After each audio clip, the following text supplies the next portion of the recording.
Long before the galaxy knew them as enemies, Revan and Malak stood side by side. They fought the same wars, followed the same path, and believed in the same cause. But they understood power very differently. Revan led through quiet authority, through thought, restraint, and purpose. Malak led through force, conviction, and the belief that strength should be seen and felt. They marched together for a time, but they were never truly the same. And when the galaxy finally split beneath them, it was not betrayal that divided them. In Star Wars: The Knights of the Old Republic and its expanded lore, the duel between Revan and Malak is intentionally left extremely vague. There is no detailed blow-by-blow account, no cinematic description of every strike. That absence is a deliberate choice, and it tells us something important. What we do know is this: Darth Revan defeated Malak, and he defeated him decisively. Malak was not killed. He was not even critically wounded, except for one devastating injury: the loss of his jaw. That detail alone tells us almost everything we need to know. If this had been a desperate, evenly matched duel, Malak would have suffered numerous wounds. Instead though, the damage was precise, targeted, and ultimately symbolic. It suggested a fight that ended not in chaos, but in complete domination. Revan did not overwhelm Malak through sheer power. He dismantled him. Before the duel ever began, the outcome was already being shaped, not by skill, but by two completely different ways of understanding power. Revan and Malak didn't just fight each other. They grew apart over years of war, differences in philosophy, and ultimately both of their ambition. One believed power was something to be mastered and directed. The other believed it was something to be unleashed without restraint. Both thought they understood the dark side better than anyone, and both believed the other was wrong. By the time they finally stood face to face, it wasn't just a battle. It was a collision of two different worldviews of the dark side. A test of whether dominance came from control or from utter chaos, from patience or from fury. And Malak was absolutely convinced that he would win, because he believed that Revan had gone soft, because he believed restraint was weakness, because Malak believed the dark side rewarded those willing to embrace it fully. But what he did not understand, and what the story reveals, the duel was never about strength at all. It was about who truly understood power. Before the war ever began, before the Sith and the fall and the betrayal, Revan and Malak were already different, but actually for the same reason. They were rare Jedi unafraid to question the Order. Both saw flaws in the Council's inaction as the Mandalorian threat grew. Both believed the galaxy was paying the price for the Council's hesitation, but they questioned the Order in different ways. Revan challenged the Council with thought, with reason, with strategy. He questioned their refusal to act, their fear of commitment, their obsession with balance at the cost of lives. He argued that leadership meant responsibility, that waiting while the galaxy burned was its own form of failure. Malak, though, challenged them with outright confrontation. He spoke loudly, forcefully, and without patience. Where Revan debated, Malak demanded. Where Revan tried to persuade, Malak accused. He wasn't interested in restraint or deliberation. He wanted action, and he wanted it now. That shared frustration drew them together. They were two Jedi who saw the same problem but believed in radically different solutions. Revan believed the Order needed to be guided. Malak believed it needed to be overthrown and remade. And yet in those early days, that difference didn't divide them, it unified them. Because while Revan questioned the Council with reason, Malak challenged it with fire, and together they became something more dangerous than either of them alone. It was this combination, Revan's vision and Malak's fury, that would eventually drag the Jedi Order into a war that it was not prepared to win or fight. And it was this same difference, born in the early debates, that would one day tear both of them apart in a duel. As the Mandalorian War raged on, the divide between Revan and Malak deepened. Victory after victory hardened them both, but in different ways. Revan remained calculated, always weighing the cost of each and every move, choosing when and where to strike with precision. He fought wars like puzzles to be solved, not battles to be indulged in. Malak, on the other hand, grew increasingly impatient. Each battle fed his hunger for dominance. Where Revan saw strategy, Malak saw restraint. Where Revan held back, Malak saw only weakness. The more the war escalated, the more Malak began to believe that mercy, caution, and restraint were flaws, obstacles standing between him and his victory. And by the time the Mandalorian War was won, and they reached the edges of known space, the rift between them widened into something irreparable. Then came their encounter with the Sith Emperor of Dromund Kaas. The two young Jedi were twisted, corrupted, and ultimately broken, but in different ways again. Revan bent without surrendering. He learned, he adapted, and he endured. but Malak surrendered completely. Where Revan absorbed the dark side as knowledge, Malak embraced it as a new identity. He was no longer Alec the Jedi, but now Darth Malak. Revan would come to learn as the dark side as a tool, something that needed to be controlled, but Malak would worship it, believing that dominance was proof of righteousness to the dark side and to the Sith way. What had once been a partnership became an inevitability. Two men shaped by the same fire, but burning in opposite directions. As a new war began, the Jedi Civil War, Malak's frustration only deepened. He watched Revan lead campaign after campaign with restraint, sparing worlds, preserving governments, and leaving all infrastructure that he could intact. Revan's conquest was about control. Order could not be imposed without annihilation. A conquered system that still functioned could be ruled, taxed, and bent to a greater design. But Malak did not see it that way. Restraint was unforgivable. He had embraced the dark side fully in his eyes, and it demanded total commitment. Power was not something to be moderated or rationed. It was something to be exercised absolutely. The Republic, in his mind, deserved to be broken, not managed. Fear, not stability, was the true foundation of Sith rule. As the war continued, Malak began to see Revan not as a revolutionary or a visionary, but as an obstacle. To Malak, Revan was still thinking like a Jedi, restraining himself, refusing to embrace the power that he could wield. And that belief hardened into a deep resentment. And by the time they broke from Vitiate's control, resentment had turned into certainty. Malak no longer believed Revan was the rightful master. He believed Revan was not only holding him back, but the galaxy, and that someone more ruthless and more committed needed to take his place. Two Sith Lords forged by the same two wars, standing at opposite ends of what power represented. One seeking control through understanding, the other through pure domination. And only one of them would walk away believing that they had claimed the dark side, and proof that they were master. What makes the duel between Revan and Malak so remarkable is not what we see though, but it's what we don't see. There is no record of a prolonged clash, no exchange of wounds, no moment where Revan is driven back or pushed to the brink of his skill. For all of the destruction that followed, the duel itself appears almost restrained, and that is precisely the point. Malak was a brutal practitioner of Form 5 lightsaber combat, aggressive and relentless. In open battle, few could ever match him. He fought to overwhelm and to crush. Against most enemies, this approach was devastating, but Revan was not most enemies. When they finally crossed blades, Revan did not meet force with force. He did not try to overpower Malak, but instead he contained. He dictated pace, positioning, and momentum, and where Malak struck to break, Revan maneuvered to control. It wasn't a battle of endurance, this was a demonstration, and when it ended decisively.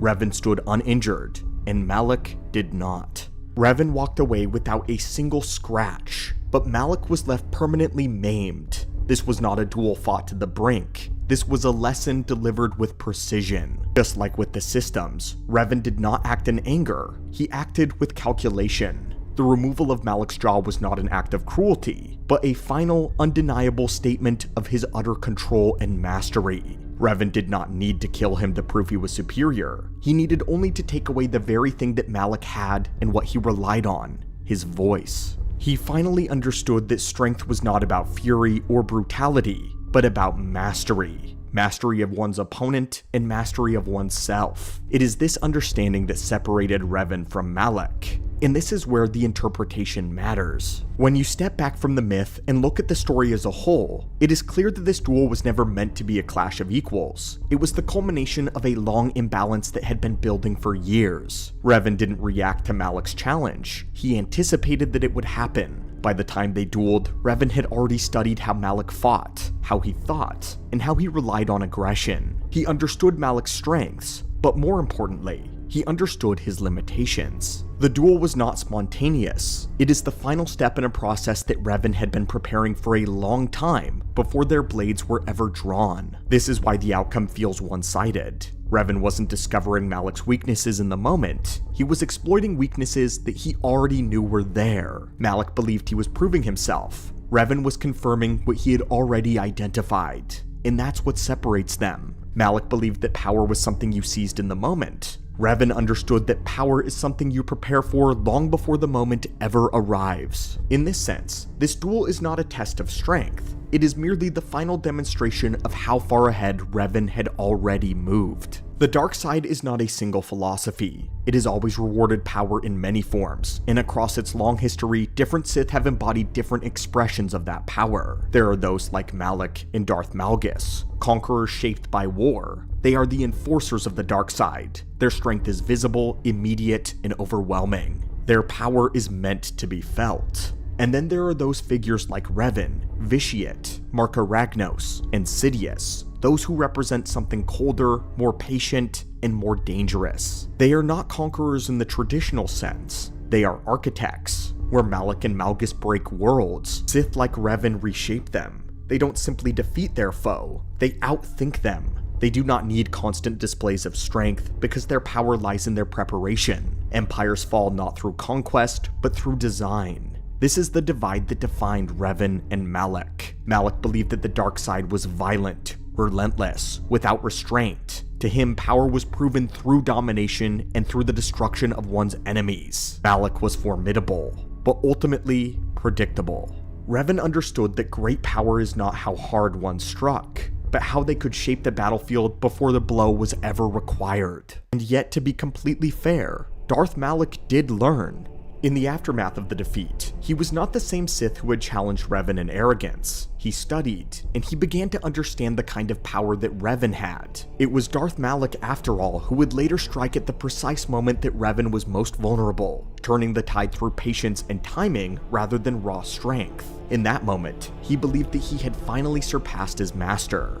But even then, the lesson was incomplete. Malak learned how to imitate Revan's methods, but he never truly understood them. He adopted strategy, but not restraint. He embraced ambition, but not discipline and calculation. His hunger for dominance still outweighed his ability to control it. And so while Malak grew into a far more dangerous Sith after the duel, more commanding and more destructive, he never escaped the shadow of the lesson that Revan tried to teach him. Revan had shown him that power was not measured by fury, but by mastery, and mastery alone. And though Malak would spend the rest of his life trying to prove that he had surpassed his master, the truth remained unchanged. Revan did not just defeat Malak, he defined him.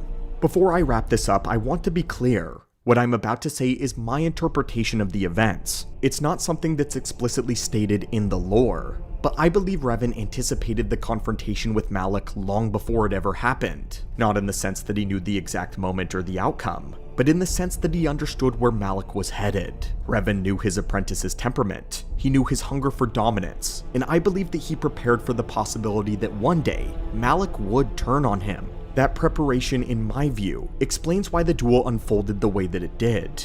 Revan wasn't reacting. He was executing a plan that he already had. He understood Malak, his aggression, and his reliance on power, and he prepared accordingly. The outcome was not luck, it wasn't chance, it was the result of Revan's foresight. This doesn't mean that Malak is weak, quite the opposite. It means that Revan considered him dangerous enough to plan long before the blades ever crossed.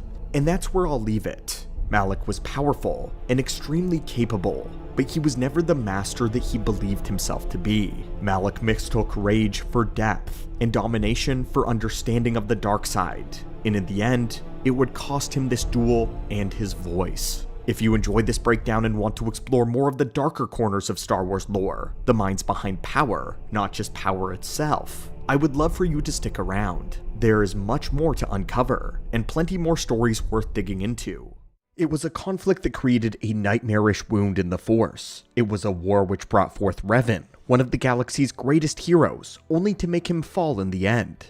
It was a struggle that lasted 16 years, and yet is only spoken of in tearful memories and broken anecdotes. This is the Mandalorian Wars. In 3976 BBY, the once Sith-aligned Mandalorians returned to the Republic with a vengeance. Led by Mandalore the Ultimate, they would cut a swath of destruction in the Outer Rim, committing atrocities against sentient life. But for most of the war, the peacekeeping Jedi Knights were nowhere to be found. That wasn't until Revan would take charge, rising to become one of the most famous and most infamous Jedi in history. But despite how impactful the Mandalorian Wars were, they unfortunately only serve as the backdrop to Revan's story, falling in the shadows of the Jedi Civil War. But the Mandalorian Wars might be one of the most important events in galactic history. It showed what happens when Jedi are at their worst, and too afraid to help the Republic that they swore to protect. It also resulted in the most monumental shift in the Mandalorian culture since their very inception. In today's video, we are going to decrypt all of the flashbacks and trauma stories that bring together a complete timeline for the Mandalorian Wars in a brand new documentary. A grudge match that would cost the Mandalorians, the Jedi, and the Republic nearly everything. The cost of war is great, but luckily, the cost of learning about it is very little. In our archives, we strive to bring you the best lore as often as possible. So if you end up enjoying this deep dive, then crush that subscribe button and join our order today. Now, my friends, let us begin. Chapter 1: Born of Blood. In this era of the Old Republic, there were 4 major conflicts that all ran through one another, just as the Mandalorian Wars later instigated the Jedi Civil War, and the Dark Wars after that. It was the Great Sith War that began it all. In 3996 BBY, Exar Kun and Ulic Qel-Droma would wage a war that nearly brought the Republic and the Jedi to their knees. Fighting alongside these Sith Lords were the Mandalorian Crusaders. Led by Mandalore the Indomitable, they had first believed that it was their time to go on a campaign to define their people. After witnessing his strength, Mandalore the Indomitable challenged Ulic Qel-Droma to a duel. The Sith Lord triumphed, but instead of killing the Mandalore, he had Indomitable swear fealty to him and render the services of his warriors to the Sith. Mandalore agreed and spent the remainder of his life completely loyal to Ulic. But once the Great War came to a close, the Jedi managed to turn the tables against Exar Kun. Qel-Droma had his power stripped from him and was redeemed back to the light side. Exar Kun was officially defeated at Yavin 4, and the Mandalorians' attack on Onderon ended in disaster. Mandalore the Indomitable escaped to the demon moon of Duxun, where he was then torn apart by its dark side-empowered savage beasts. For the Mandalorians, this war was a disgrace. They had been promised much by Indomitable, and were led to glory, only for it to come crashing all down around them. All because of the Jedi. But their hour to restore their honor would come, when another soldier would find the ruined body of Indomitable and claim the mask of Mandalore for his own. The Mask of Mandalore was a symbol of leadership among the other Mandalorian clans. It had been the very first mask carved by the very man who had founded their current way of life. The unknown soldier of Duxun would claim the title of Mandalore the Ultimate. Real quick, there is a bit of historical conjecture here, as it is not fully known whether this man was the one who features in this video. There were some who believed that Mandalore the Ultimate that we know actually usurped the mask and the title from this soldier. Years later, a man emerged claiming that he was the true Mandalore, the one who had the mask and the title stolen from him. Of course, while it's impossible to know, we have our suspicions. It's unlikely that any Mandalorian worth his salt would claim the mask and title from another without dueling them to the death first. And Mandalore the Ultimate turned out to be quite the warrior who highly valued honor. So in our opinion, these claims are unfounded, and it's most likely that the other guy is lying. We believe the soldier who claimed the mask on the moon had to have been the first and only Mandalore the Ultimate. Anyway, 2 decades would go by before there was any real noise. This would be what the Republic would call the Restoration Period. The Great Sith Wars had left much of the galaxy in ruin. Several worlds were nothing but rubble, and the Jedi Order itself was about as organized as a stomped-out anthill. Exar Kun had severely weakened them, formulating his own version of the Jedi Purge. His followers dispatched out in the galaxy to kill their former masters, a display that was meant to serve as an act of loyalty to the Sith Brotherhood. This mass death caused the Jedi to lose many old masters who held secrets of balance to the Force, and the right way to live and function as a Jedi. On top of this, the original Jedi homeworld of Ossus had been almost completely destroyed. Eons of knowledge was lost when the Great Ossus Library was leveled by a supernova. The Jedi were now having to rebuild themselves on the world of Dantooine, starting basically from square one. They now no longer allowed their Jedi to have their own lives and families on other worlds, but all had to stay together in the Enclave. Each Jedi Knight and Master that remained were trying to deal with the trauma of the past, attempting to raise a new generation, and they had very few Masters of the past to guide them. The Republic itself was having to conserve its energy and resources in order to heal. This meant that its authority and presence in the Outer Rim was purely theoretical, leaving most of the Rimworld worlds completely undefended. To restore the Republic's economy and infrastructure, a group of politicians decided to come up with a helpful idea. They went to various corporations in the galaxy and guaranteed them safe trade along the hyperlanes. In exchange, they would receive commercial investments in the Republic. As a result, the Republic was able to rebuild its military and economy, supplying much-needed goods to the rest of the galaxy. Once again, hyperspace explorers could take to the stars and resume exploration to discover new routes. However, some groups would take advantage of the Republic's kindness for their own profit. Such was a criminal enterprise known as the Exchange, and many corporate entities such as the Loshan Industries. They would bribe the Republic senators into admitting the world of Terrace into the Republic. Terrace was a city planet in the Outer Rim, much like Coruscant, a planet that once served as an important trade world to the northern side of the galaxy. The Exchange had a vested interest in Terrace, so they made sure that it got a seat in the Republic Senate, thereby giving them power in the Senate as well. Meanwhile, the Mandalorians, rather than return to their homeworld, would continue a nomadic lifestyle. Their clans united under Ultimate's leadership and rebuilt their ranks, growing strong and formidable once more. Mandalore was then approached by a scientist by the name of Antos Werik, who had once been apprenticed to Ultimate's forebearer, Mandalore the Indomitable. Werik had been experimenting on a sample collected from the legendary Jedi Master Arca Jeth. The mad scientist believed that he could genetically engineer Force wielders, using them as a sort of Mandalorian Jedi. Mandalore the Ultimate agreed with this wild plan, and Werik began the New Generation project on the world of Osadai. There, he sought to produce Force-sensitive children to be raised as weapons for the Mandalorians. They would once again call on their Sith ties in order to help facilitate children for this project. Long before, during the Old Empire, a Sith Lord by the name of Leldis founded a slaving organization known as the Crucible. Millennia after his death, this sinister slaving company was still active. At first, Werik used their services to acquire children for this project. However, in 3988 BBY, everything would end in disaster when the Crucible dug into their treacherous Sith roots and would raid the Osadaya school. They kidnapped all of the students and destroyed the laboratory. Werik was unable to recover his students after years of searching, and ultimately rejoined the Mandalorians as their chief scientist. There, he spent his days torturing and experimenting on captured Jedi, hoping to discover the source of their power. Antos Werik became known as the Demigol, a derivative of the Mando's language that translates into flesh carver.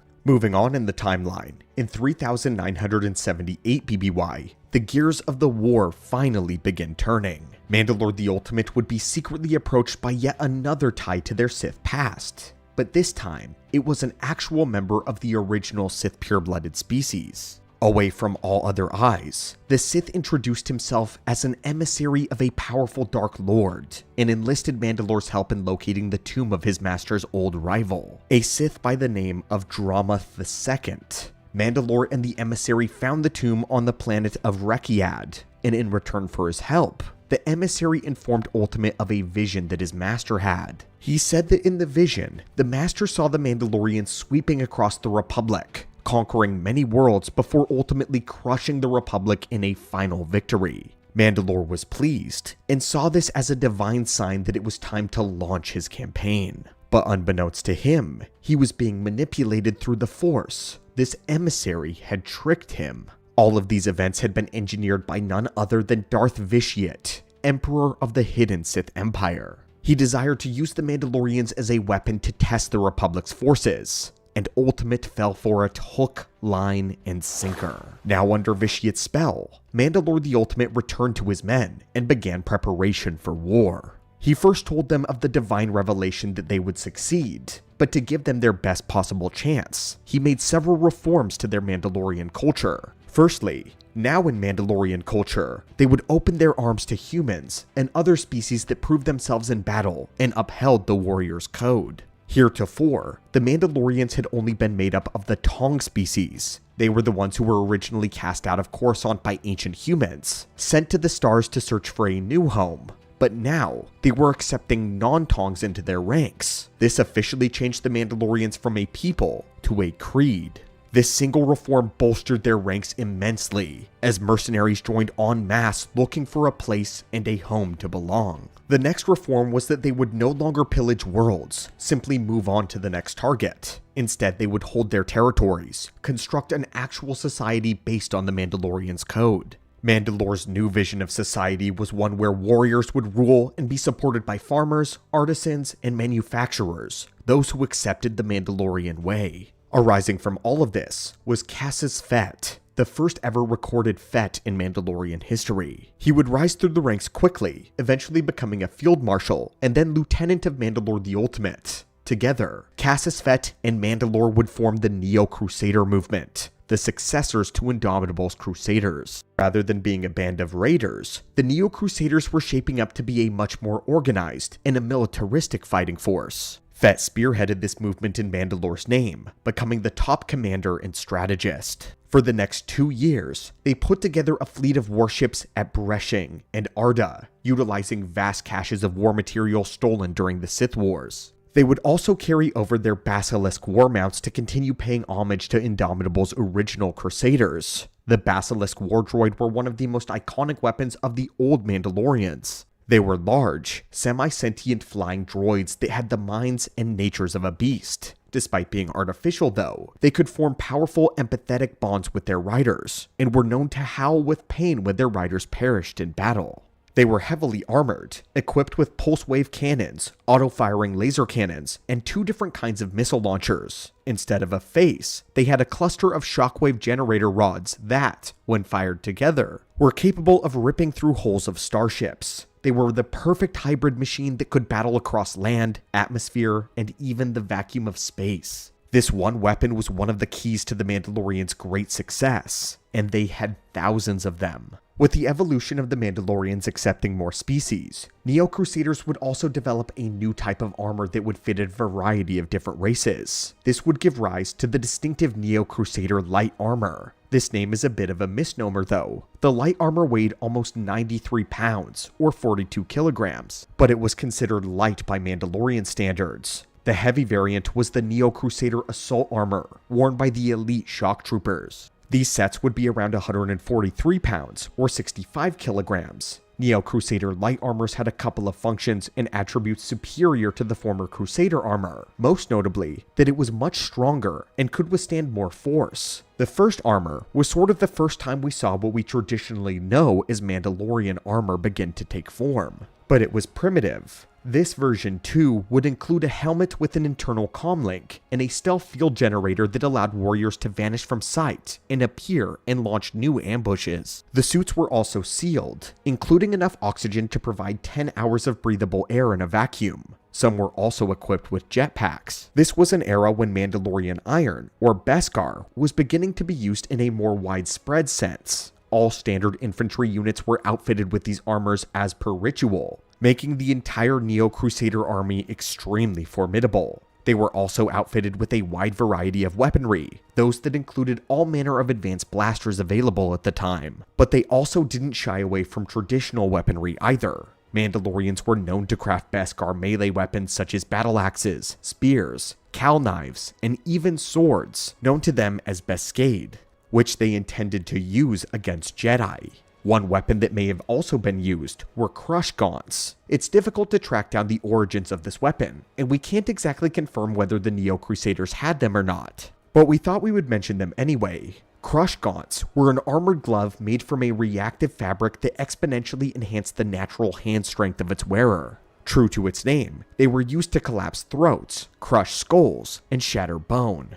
Due to it being made with micronized Beskar, the wearer of a crush gaunt could easily catch and hold a lightsaber blade in one's palm. With their new weaponry, the Mandalorians could now operate on an even level with their old nemesis. Their attacks began light, with no Republic resistance in the Outer Rim. The Mandalorians then moved freely through the Tion cluster and began harassing outlying systems in Hutt space. This would only be the testing of the waters, while their real force grew in power elsewhere. The time for their glorious revenge was at hand, and this brings us to Chapter 2, lacerating the Republic. The full conflict kicked off in 3976 BBY, when Mandalore the Ultimate began raiding the unprotected systems in the Outer Rim. The first world they hit was Althir 3. The world managed to hold off the Mandalorians for a total of 5 days, until they were broken by the actions of a young Candaris Ordo. He had been tasked with feinting against one of the enemy flanks in order to draw the Althiri out of formation. However, Ordo saw an opening in the enemy ranks and took the initiative, forcing the Althiri to fend off assaults on 2 sides, exposing their vulnerable command ships. Ordo's forces quickly eradicated the Aetheri fleet, which was 10 times the size of their own. As a reward, Candaris got command over an entire subsect of his clan. The Mandalorians spent some time doing what Ultimate had decreed, establishing an industrial settlement and inducting the world into the Mandalorian war machine. But 3 years later, the Neo-Crusaders would attack the world of Cathar, where they would commit a disgusting atrocity that they would soon come to regret. Cassius Fett led the Battle of Cathar, where he directed his forces to herd the defenseless native population deep into the ocean. There, he ordered his men to massacre the civilians. A single Mandalorian woman stood against this order and stepped in between the Cathar and the Crusaders. She tried to talk reason to her brothers and Cassius Fett, but when none of them budged, Fett ordered them to open fire, killing the woman alongside the innocents. Basilisk war droids swept across the world, killing the remaining population. Only a few hundred survived, with over 90% of the Cathar population dying during this genocide. This would be the event that showed the brutality of the Mandalorians, and the lengths that they were willing to go to in order to show their strength. News of the Cathar massacre eventually reached the Republic, but it fell on deaf ears. In an unforgivable moment, the Republic suppressed the news of the event so that it would not cause panic to their citizens. Not even the Jedi were made aware. You see, both the Republic and the Jedi at this point were unwilling to go fight the Mandalorians. They were enjoying the years of peace brought on by the Restoration period, and were too weak and too afraid to wage another war. The toll taken upon them and the galaxy by Exar Kun was immense, and they feared plunging themselves into yet another conflict that would spell doom for an already weakened Republic. And so, while they mobilized the Navy to guard Duxun and Terrace, they ultimately did nothing. For 8 years, the Mandalorians continued to slash away at the Outer Rim, while the Republic sluggishly responded, never fully committing to fighting their new enemy. Tearing their way up and down the Perlemian trade route and the Overic Griplink hyperlane, they conquered a total of 12 entire systems. Many were Republic-owned, but others were Hutt-owned. Unlike most enemies of the Republic, the Mandalorians were not afraid to tangle with the Hutt or other crime lords. Anytime the Hutt sent armies of mercenaries to fight, the Mandalorians would frequently just recruit them into their ranks with great success. Their raids were progressing in their favor, and there was no one to stop them. But soon, the Republic would be forced to respond when the Mandalorians geared up to stab into the Mid-Rim. In the year 3966 BBY, Terrace's resource world of Jebel, Vanquo, Tarnith, Surja, they were all under threat by the Neo-Crusaders. They were preparing to take Terrace, since the city world would serve as a great staging ground for a mid-rim campaign. The Republic would bolster their navy around those worlds, forming a line of defense to warn the Mandalorians to come no further. In command of the fleets were Admirals Veltra and Somos.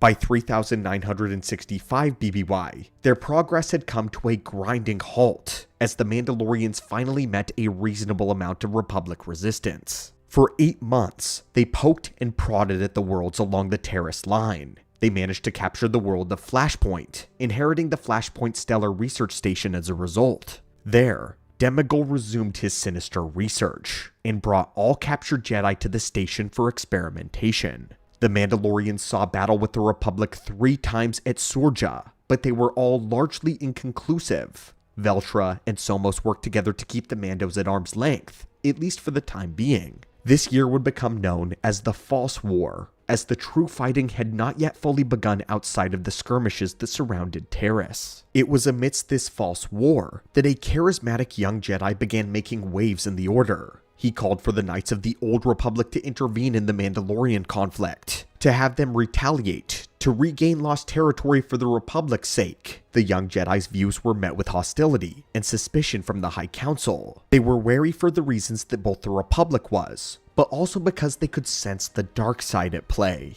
They had only just exited the war with Exar Kun, and did not want more of their young Jedi going off to fight in a new war. Encouraged by the Master Traya, the young Jedi, however, began to openly challenge the High Council, and gathered his friend Malak and a following of like-minded Jedi. This movement famously became known as the Revanchists, and their leader was branded the Jedi's own Crusader, by the Republic media no less. Defying the High Council's wishes, the young Jedi led Malak and the Revanchists on a scouting mission to the battlefront. They stopped at Terminus, hoping to find and recruit some Jedi along the way who were stationed on the planet's Jedi Tower. Afterward, they made off to Surja. This is where the real fighting was.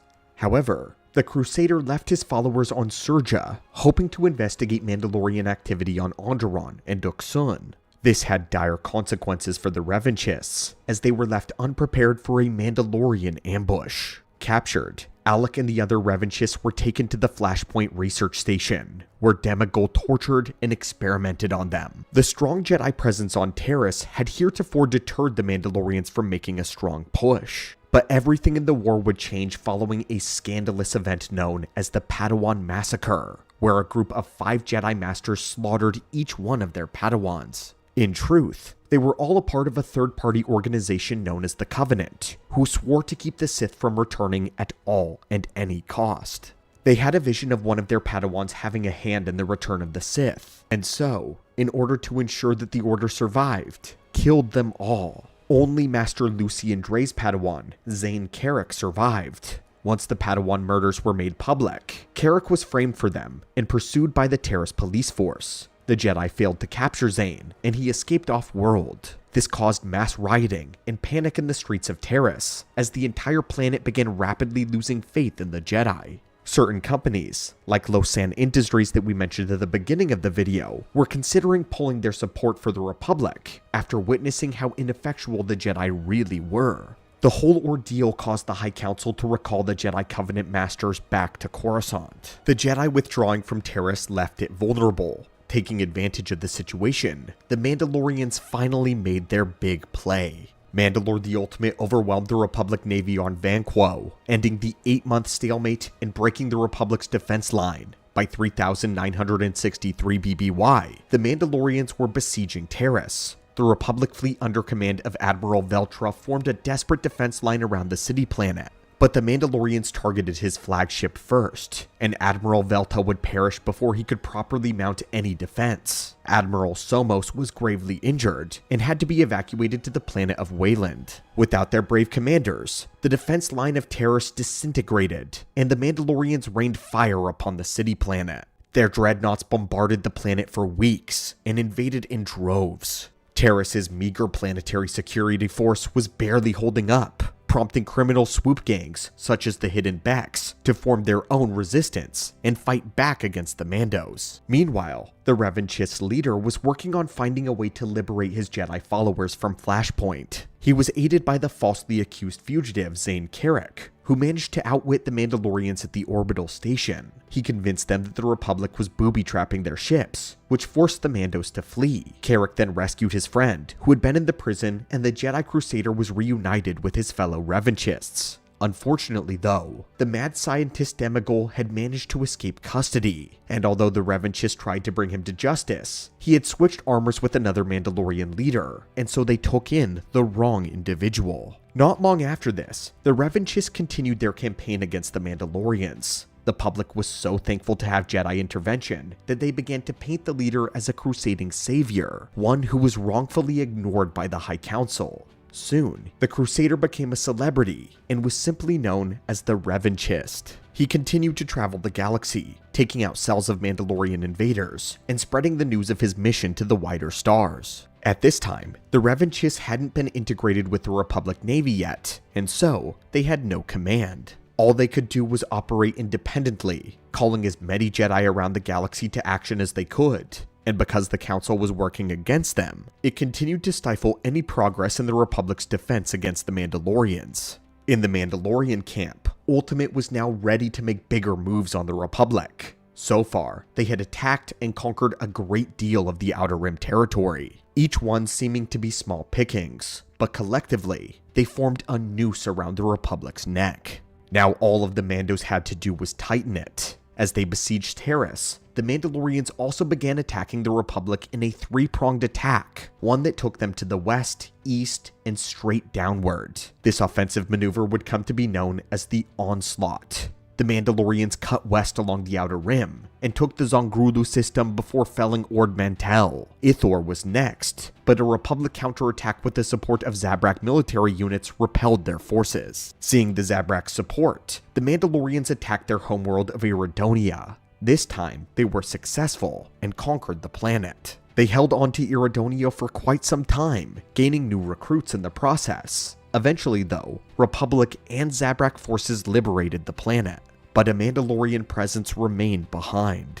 The second of the three-pronged attack took on an invasion corridor east to Wayland. They bombed the surface, wiping out colonists and factories in a wave of destruction. The third corridor was a spike stabbing straight towards the core. They first captured Jebel, which was behind Terrace, building a warforge on the ice planet that supplied their offensives. This also served as a staging point for a planned attack on the world of Alderaan. But between Jebel and Alderaan were two other worlds, Seriko and Omanoth. While this was going on, Mandalore the Ultimate decided to also settle an old score. His predecessor, Mandalore the Indomitable, had been destroyed on Onderon and slain on its moon. And so, to amend this past mistake, the Neo-Crusaders struck this world and besieged the walled city of Iziz, utilizing their basilisk war mounts. In a blaze of glory, they avenged Indomitable and the original Crusaders by conquering Onderon and the demon moon of Duxun. Now things had changed. The Republic went into full panic mode. They dispatched their entire navy to combat the Mandalorian threat. There was no more ignoring them. The core worlds were in real danger, and the time to fight had come. What remained of the Outer Rim fleets fell back to the core, and the recently appointed Rear Admiral Kareth was designated to protect the planet of Seriko. Kareth's forces set up camps right next to the stone cities of the native Sturib, and the fleet formed up in a defensive formation around the planet. However, Ultimate viewed this tactic as a defense without honor, as it assumed that the Mandalorians would not attack the civilian cities. And so, he decided that he would teach the Republic a devastating lesson. Padawan Zane Carrick had also been on Seriko during this time, and had a foreboding vision about the coming attack. He snuck aboard the ship of Lieutenant Carth Onasi in order to reach Kareth and to warn him. However, the Admiral refused to believe Carrick, thinking that he was a Mandalorian spy. He ordered Carth Onasi to arrest Carrick, but right then, the Neo-Crusader fleet exited hyperspace. Admiral Kareth raised the shields to engage the fleet, but to his shock, the Mandalorians launched nuclear warheads, those that swerved around the Republic ships to slam into Seriko's surface. The warheads impacted 27 population centers, wiping out most of the Stereb cities. The devastation caught most of the Republic ships on the surface by surprise, destroying all but 8 of them. Jedi all across the galaxy felt the simultaneous deaths of thousands in the Force, causing a tremendous disturbance. Fortunately, the native Stereb people, Carth Onasi, had been able to call down emergencies to at least 17 of the cities. This led inhabitants of the settlements to take shelter in the underground catacombs, surviving the nuclear apocalypse. Onasi not only saved the lives of thousands, but he also let Zane Carrick go free, pretending to lose him. Kareth's forces slowly retreated towards the core as they came under attack by the Mandalorians. They hoped to converge with another Republic group near the Reich Nebula, but were rerouted by Ultimate's forces. The Neo-Crusader shock troopers boarded Kareth's command ship, and a battle took place inside. Zane Carrick again heroically helped Onasi and Kareth escape, but Seriko was lost. Mandalore the Ultimate would melt down Kareth's ship, ironically named the Courageous, and smelt part of the hull into a new battle axe that he forged.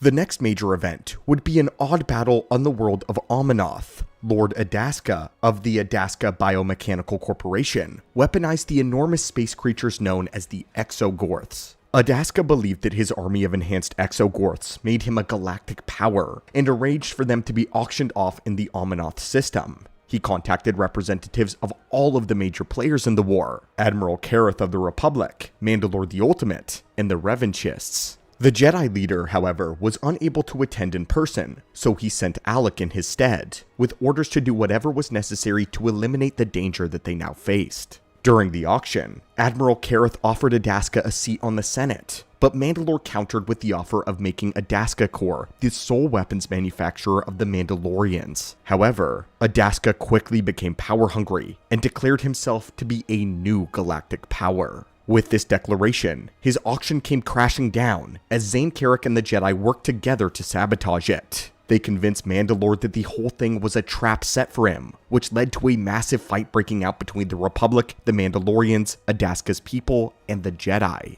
The entire affair devolved into chaos and resulted in the Mandalorians destroying Adaska's entire operation. Not long following the Battle of Amanoth, the Mandalorians advanced from their western position of the Wayland to Merkur. They won the battle and continued their path of destruction to the world of Thustra and Obra Sky. But although the Republic was suffering heavy casualties, they managed to secure a full set of Neo-Crusader armor to study for weaknesses. The advance of the Mandalorians seemed unstoppable at the time, but they were forced to halt their campaign due to the problems arriving on the world of Jebel. An ancient Sith artifact known as the Mur Talisman was uncovered by Mandalorian scientists. This talisman was created by one of the very first Lords of the Sith, Karnus Mur. It was possessed with his spirit, and had the ability to turn any creature it infected into a monstrous beast known as a Rakghoul. A Jedi Shadow by the name of Celeste Morn was corrupted by it, and went on a bloody rampage, corrupting hundreds of Mandalorians, which caused a plague to take over the entire world.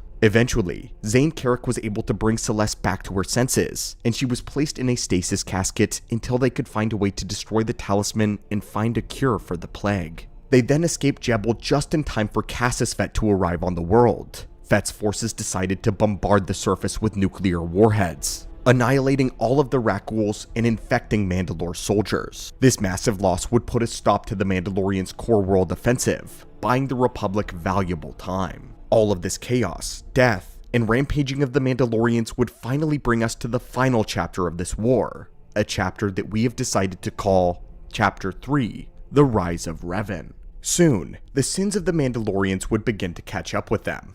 One of the Revanchist's followers, a Cathar Jedi, brought to his attention that the Cathar species was absent from their homeworld. The leader pivoted the group's activities into an investigation of the world of Cathar, searching for the source of their disappearance. They spent a while looking around the planet, before the Jedi Council arrived in the Force to confront the Revanchists. Sick of being disobeyed, the Council was now going to force them to stand down or face the consequences. This came when Master Vandar Tokare had a vision of a great destruction that would soon come. However, the Council misinterpreted the vision. It had been pointing them to the Jedi Civil War, but they believed it was a warning against going to battle with the Mandalorians. The Council warned the Revanchist leader and his followers that the Mandalorians were nothing special and to disband immediately, otherwise they would be placed under arrest. But this meeting was interrupted when the leader discovered a Mandalorian mask in the water that they were standing in. As he lifted the mask, every Jedi present suddenly shared a vision of the past. They witnessed Cassus Fett herd the defenseless Cathar into the ocean and massacre them. This came despite protests of the Mandalorian woman, whose mask had now just been found. Disgusted by the genocide, the Jedi leader donned the woman's mask in her honor and declared himself a brand new name, Revan. He announced that he would not remove the mask until the Mandalorians were brought to justice and her life avenged. In light of this vision, the Jedi High Council begrudgingly sanctioned the Revanchists' official intervention in the war. However, they continued to publicly denounce Revan's actions. Revan soon came up with a solution that appeased the Council and allowed the Revanchists to officially join the war effort. He revived the idea of the Mercy Corps from the Sith War, in which the Jedi were deputized to serve alongside the Republic military, but allegedly only as simple healers. The Council reluctantly agreed to Revan's request, and his followers, now an official Mercy Corps, began to work alongside the Republic Navy. Overjoyed, the High Command of the Republic appointed Revan and Alec, who now was going by the name Malak, as generals. In the months that would follow, The Revanchists joined the Republic in battling the Mandalorians openly now. No longer did they have to operate in the shadows as vigilantes. They now had the full ability to command armies, direct navies, and publicly engage as the peacekeepers of the Republic. Revan proved himself a capable military leader, winning several victories against the Mandalorians, and his followers marched proudly under his new banner. His fame spread to the Republic forces, and they were bolstered by a sudden surge of courage in their new champion. With the Jedi rolling at full force now, the Mandalorians decided to bring forth a brand new type of soldier.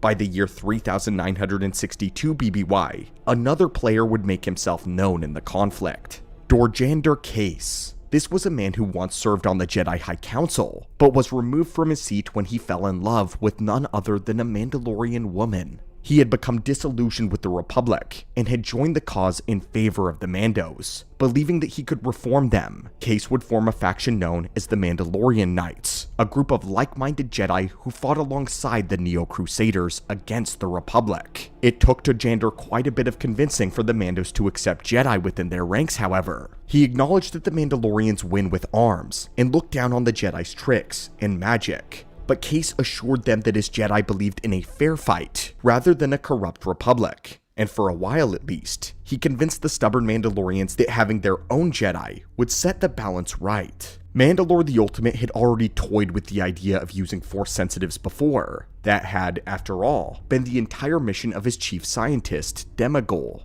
Dorjander Case developed a plan to kidnap younglings from the Jedi Enclave on Dantooine, and his plan was approved by Ultimate, who agreed to let Case train them on the planet of Ordo. With Mandalore's support, Case continued the campaign on the northern edge of the galaxy, luring the Republic into an attack on Essene. The Republic was, as of now, unaware of Case's defection, so he and his Mandalorian Knights led the Republic forces, including Zayne Carrick, in a large charge against the Mandalorian bastion underneath Mount Savage. But this whole battle was nothing more than a stage play. The Mandalorian Knights turned on the Republic's men and eliminated them so quickly that none of them could get a message out to warn High Command. Once again, this placed the responsibility of saving the war effort on the unwilling shoulders of Zayne Carrick. Dorjander Case and his Mandalorian Knights led their forces in a campaign northward towards Dantooine. They assaulted a signal station on Hathor on the way, and Case threatened Zayne's home planet to force the Jedi into helping his plan. The Mandalorian Knights were able to land on Dantooine, and they took control of the Enclave. Zayne Carrick, however, leapt into action to save the younglings. He destroyed the ship on which Case intended to extract the younglings, and they were evacuated to another Republic vessel. Zayne and Dorjander Case dueled in the Enclave, but Case soon learned that the Mandalorians had decided to cut their losses and withdraw all support from him.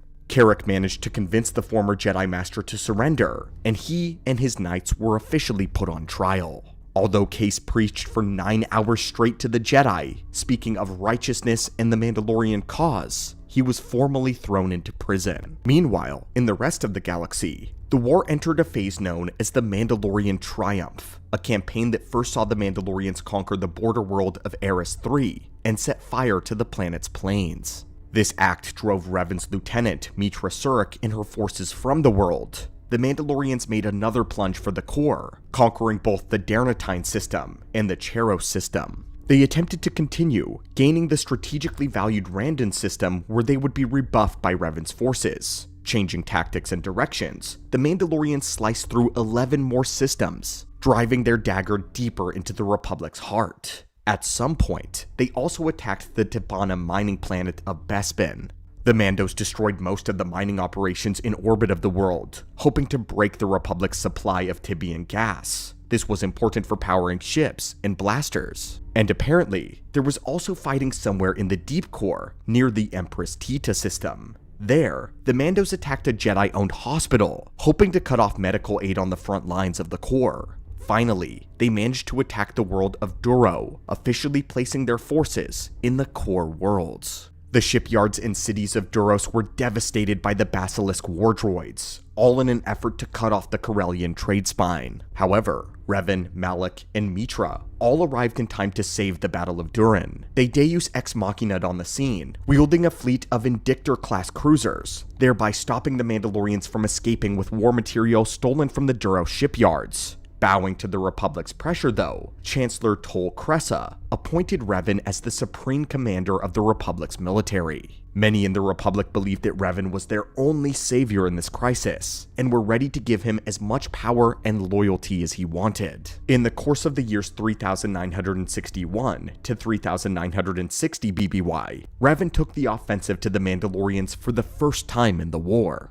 The entire time the Republic had been on the back foot, defending, retreating, holding, and giving ground. But now, Revan was actually directing them into a successful counter, and he did so with such viciousness that it would later alter history and his mind.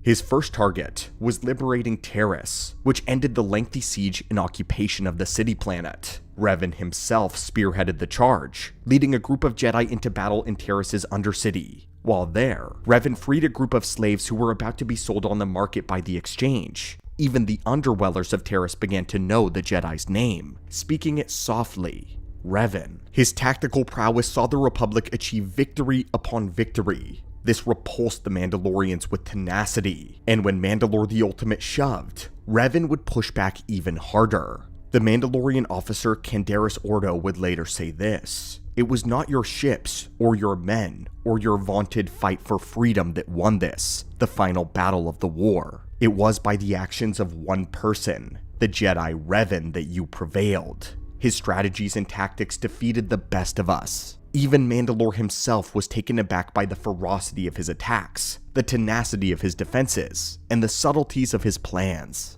But as masterfully as Revan was fighting, it was not without great cost. Revan began co-opting the ruthless tactics of the Mandalorians to use against them. He became increasingly willing to sacrifice populations, key worlds in order to sustain victories elsewhere, and he understood that the Republic's industrial might was its key to victory. Revan churned out more and more machines of war, beating the Neo-Crusaders at their very own game. At the same time, he and Malak and the Revanchists continued to adopt victory by any cost, a new philosophy. Moral shortcuts became increasingly more common under Revan's command. This earned him the grudging respect of the Mandalorians, and the growing contempt of the Jedi High Council. But even the Council reluctantly admitted that the cold-hearted strategy was massively successful. But while during these campaigns, Revan and Malak would stumble across a piece of ancient technology on the world of Dantooine, the Star Map. The Star Map was a piece of a long-lost Rakatan relic, one that led to a superweapon known as the Star Forge. Malak and Revan then discovered other star maps on the worlds of Kashyyyk and Korriban,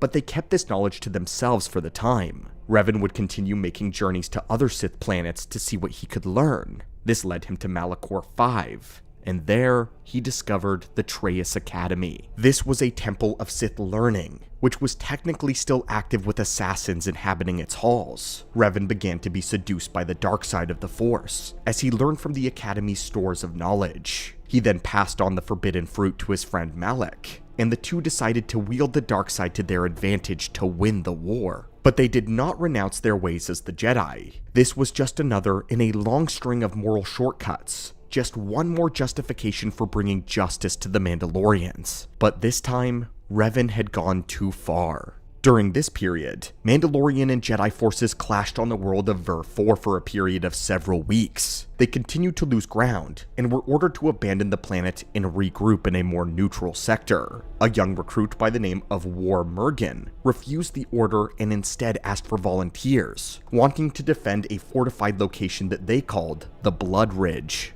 Part of Mugen's forces successfully held the ridge for several days, distracting more and more Jedi forces while the rest mounted a counter. The Battle of Blood Ridge, as it would come to be known, was later immortalized in Mandalorian culture, and Mugen's plan, which was sketched out on a piece of leather cut from his tabard, was considered a symbol of courage and determination for many future Mando clans. But as heartwarming as the story was, it would be the last. Republic forces finally moved into Mandalorian space. The Vorzid system was the first to fall, and from there, the Republic split their forces on two separate offenses. The Battle of Lukazak system saw the Republic driven back, but Revan was successful in taking the Stenos and the Elam systems, and from there, the Republic moved on to the Jagus cluster. However, advance was stopped there at the Battle of Jagus, and would end in disaster. Despite the direct presence of Revan and Malak, Casus Fett still managed to clutch a victory. Revan took a different approach though, and decided to once again copy the Neo-Crusaders' tactics, attacking the supply worlds of the Mandalorians. He conquered Althir III, reclaiming the very first world that the Mandos had taken during the initial raids, 16 years earlier at this point. He utterly decimated their ground forces, conquering one of their main industrial holds. But Revan wanted to deal the Mandos a greater blow, retaking Onderon and Duxun. The Mandos' position on the world was too strong, and served as a good staging ground for another attack on the core worlds. A large-scale assault was organized to take Duxun, though the offensive was incredibly costly to the Republic. This was a heavily fortified stronghold. The Neo-Crusaders had decades to fortify the moon, with defenses that included minefields, traps, anti-air turrets, and the jungle beasts themselves. Revan would order the deployment of battle droids on the moon, hoping to take out the anti-air turrets, and then his forces, under the command of Mitra Surik, would conduct small unit feints to probe the Mandalorians' defenses. Surik lost most of her men, especially when they charged across a minefield in an attempt to strike at the Mandalorian emplacements, but she carried out Revan's plans nonetheless. The battle lasted for months, as the Mandalorians refused to relent. Revan doggedly continued to hammer at their defenses. This resulted in a massively high casualty count. It was said that 10 Republic soldiers died for every Mando. But ultimately, despite the loss, Revan triumphed and sent the Crusaders packing back into the Outer Rim. The Republic was winning, but not fast enough for Revan's liking. The Mandalorians had caused ceaseless death and destruction. In Revan's mind, they needed to pay. He had fought them long enough to become familiar with their culture, and the Battle of Duxun proved that their spirits were too strong to be put down, even if the Republic won a very lengthy war. They needed to be dealt with, fatally, catastrophically. And if there was any bit of wisdom that Revan learned from his secret studies of the Sith and their way, it was that super weapons were the answer to this puzzle. Revan would enlist the help of a Zabrak scientist by the name of Bao Dur to create a weapon known as the Mass Shadow Generator. To explain how the weapon works, we first have to explain something about hyperspace. Hyperspace is a separate dimension that folds space and time. It is comprised of a system of tunnels that are layered on top of the galaxy. However, despite being a separate dimension, there are things from real space that can have an effect on it. One such powerful effect on hyperspace is wells of gravity. Celestial bodies such as planets and moons have gravitational signatures in hyperspace. These signatures are what are called mass shadows. Calculating routes through hyperspace can be incredibly tricky work because of these mass shadows. If you were to collide with one, you would be pulled straight out of hyperspace and impacted straight onto the surface of whatever planet, star, or moon cast the shadow. So to summarize, this was a machine that had the ability to artificially replicate the gravitational signatures that celestial bodies cast into hyperspace. This causes absolutely devastating gravitational fluxes, those that can be weaponized. Revan continued to drive the Mandalorians further back, while the superweapon was now being actively constructed. After successfully retaking the Liana system, he forced a final showdown with the Neo-Crusaders on Malachor V. Revan deployed a massive fleet to the planet as bait for the Mandos to attack. The centerpiece of the trap was the Mass Shadow Generator, which had been placed on the planet's surface. Revan then split his forces into two, giving half to Mitra Surik to lure the Mandalorians into range of the superweapon, and tasking her with the weapon's activation. As Revan predicted, Mandalore the Ultimate took the lure and attacked Malachor V with his full company, throwing everything he had into what he knew would be the final battle. If he could not defeat Revan here, the Neo-Crusaders would be done for. However, a small hiccup occurred in Revan's plan when half of the Republic's forces were delayed outside of the Malachor system, being stopped by a Mandalorian scouting party. Once they finally arrived to Malachor V, Ultimate's forces had engaged Surik's fleet. Mandalore saw Revan's reinforcements and realized that defeat was now inevitable, but he then decided to throw an all-or-nothing play, challenging Revan to single combat aboard his flagship. Revan accepted the challenge and boarded the Mandalorian vessel, dueling Ultimate one-on-one. Their fight was as glorious as it was brutal, with Ultimate proving to be an incredibly strong adversary. However, Revan was victorious and struck him a critical blow. Only now moments from death, did Ultimate come out of the spell placed on him by the Sith. He realized that he had been betrayed.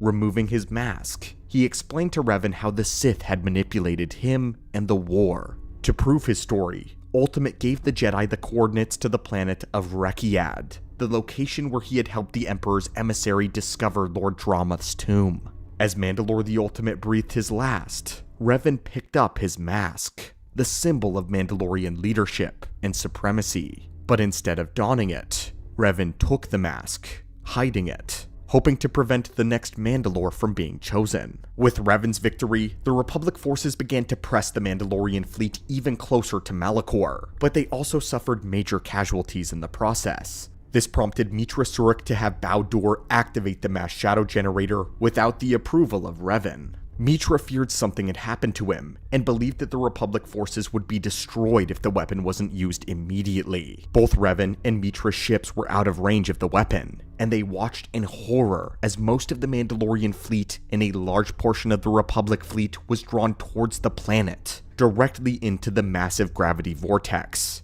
Tens of thousands died as hundreds of vessels collided with Malachor's surface, devastating the once lush world and fracturing its very core. The Republic suffered catastrophic casualties, though nowhere near as many as the Mandalorians did. The sheer number of death and suffering caused a substantial wound in the Force to form. Surik was the closest Jedi to the vortex that survived, and she instinctively severed her own connection to the Force to avoid being killed by the resulting shockwave. In the wake of the total annihilation, the remaining Neo-Crusaders and Mandos transmitted their unconditional surrender to the Republic, thus officially concluding the Mandalorian Wars, but at great cost. The Mandalorian Wars are one of the most frustrating and unfair wars in the Republic's history, and its outcome, while the Jedi won, was one of their worst. The fallout of the war would change everything. Although Revan and Malak were hailed as heroes by the Republic, they enraged the Jedi Council and demanded they return to Coruscant and face judgment for their actions. The two Jedi, disillusioned with the Order, refused, instead vanishing into the unknown regions. Revan sought to locate Mandalore's mysterious coordinates to learn who had manipulated him and the war. In the process, he hid Mandalore's mask, keeping the remaining Crusaders from ever reforming. The Mandalorian clans would fracture and dissolve without their leader. Some stayed together, but many spread out into the galaxy to become mercenaries and bounty hunters. Generations after this war, Mandalorians would speak of Revan with honor, deeming him a worthy foe despite the damage that he did to them and their society,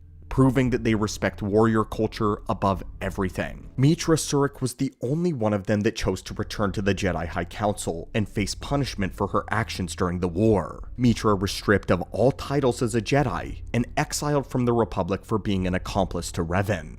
Another Jedi exiled from the Order was Revan's master, Traya, who was not only blamed for encouraging Revan's actions, but for being involved in the training of many Jedi who joined the Revanchists. As we know, the two Jedi heroes of the war would eventually return to known space, this time calling themselves Darth Revan and Darth Malak, to restart the Sith Empire and instigate what is known as the Jedi Civil War. But worse still, the wound in the Force caused by the devastation of Malachor V focused into a single being, a man, transforming him into the entity known as Darth Nihilus, the Lord of Hunger. The Republic may have emerged barely victorious. There were no winners in the Mandalorian Wars. It is one of the bleakest conflicts in all of Star Wars lore. It began with the complete apathy of the Republic, resulting in them getting absolutely run roughshod by the Mandos. Even the Jedi High Council didn't do anything out of fear of another war. A charismatic young Jedi ended up having to take charge, doing everything in his power to save the Republic.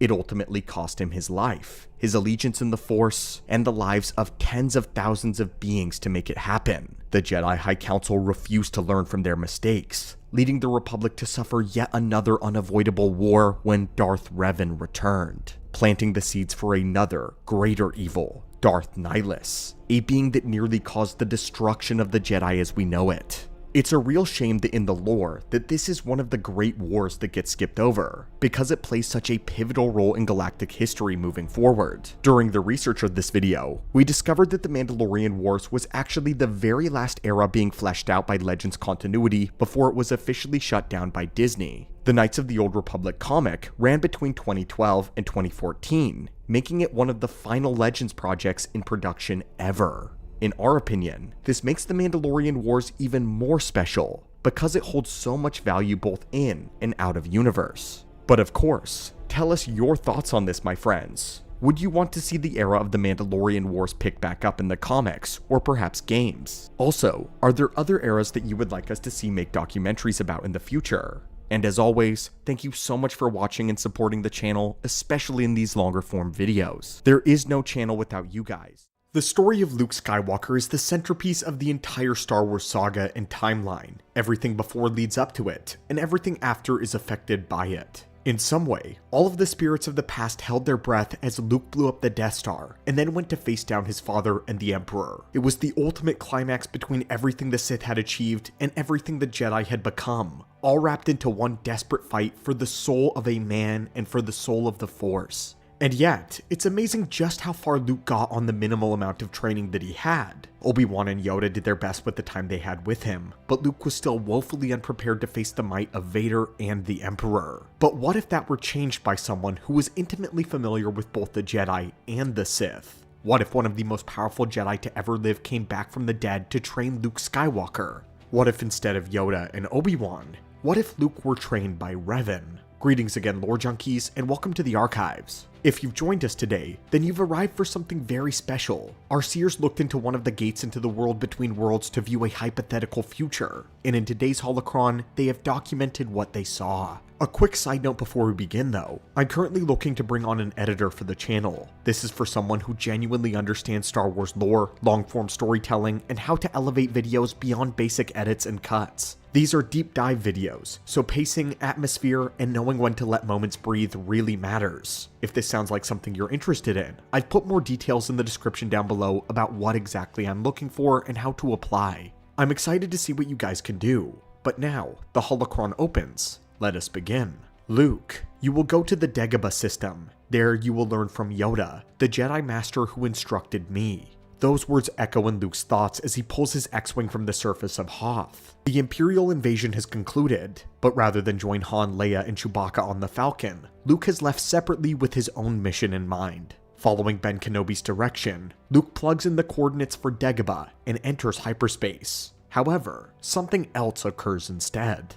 A strange influence would take over his ship, redirecting its course. Rather than stay in the outer rim of the southern portion of the galaxy, Luke found his X-Wing jetting off towards the northernmost quadrant. He would try and fail to bring himself back on course, or to even exit hyperspace. His ship, though, is simply not responding. Even R2-D2 cannot override the controls. When he finally emerges in real space, he finds himself at the planet of Dantooine. Luke had personally never been to this place, but he did know that at one point during the rebellion that they had set up a base here prior to locating on Yavin.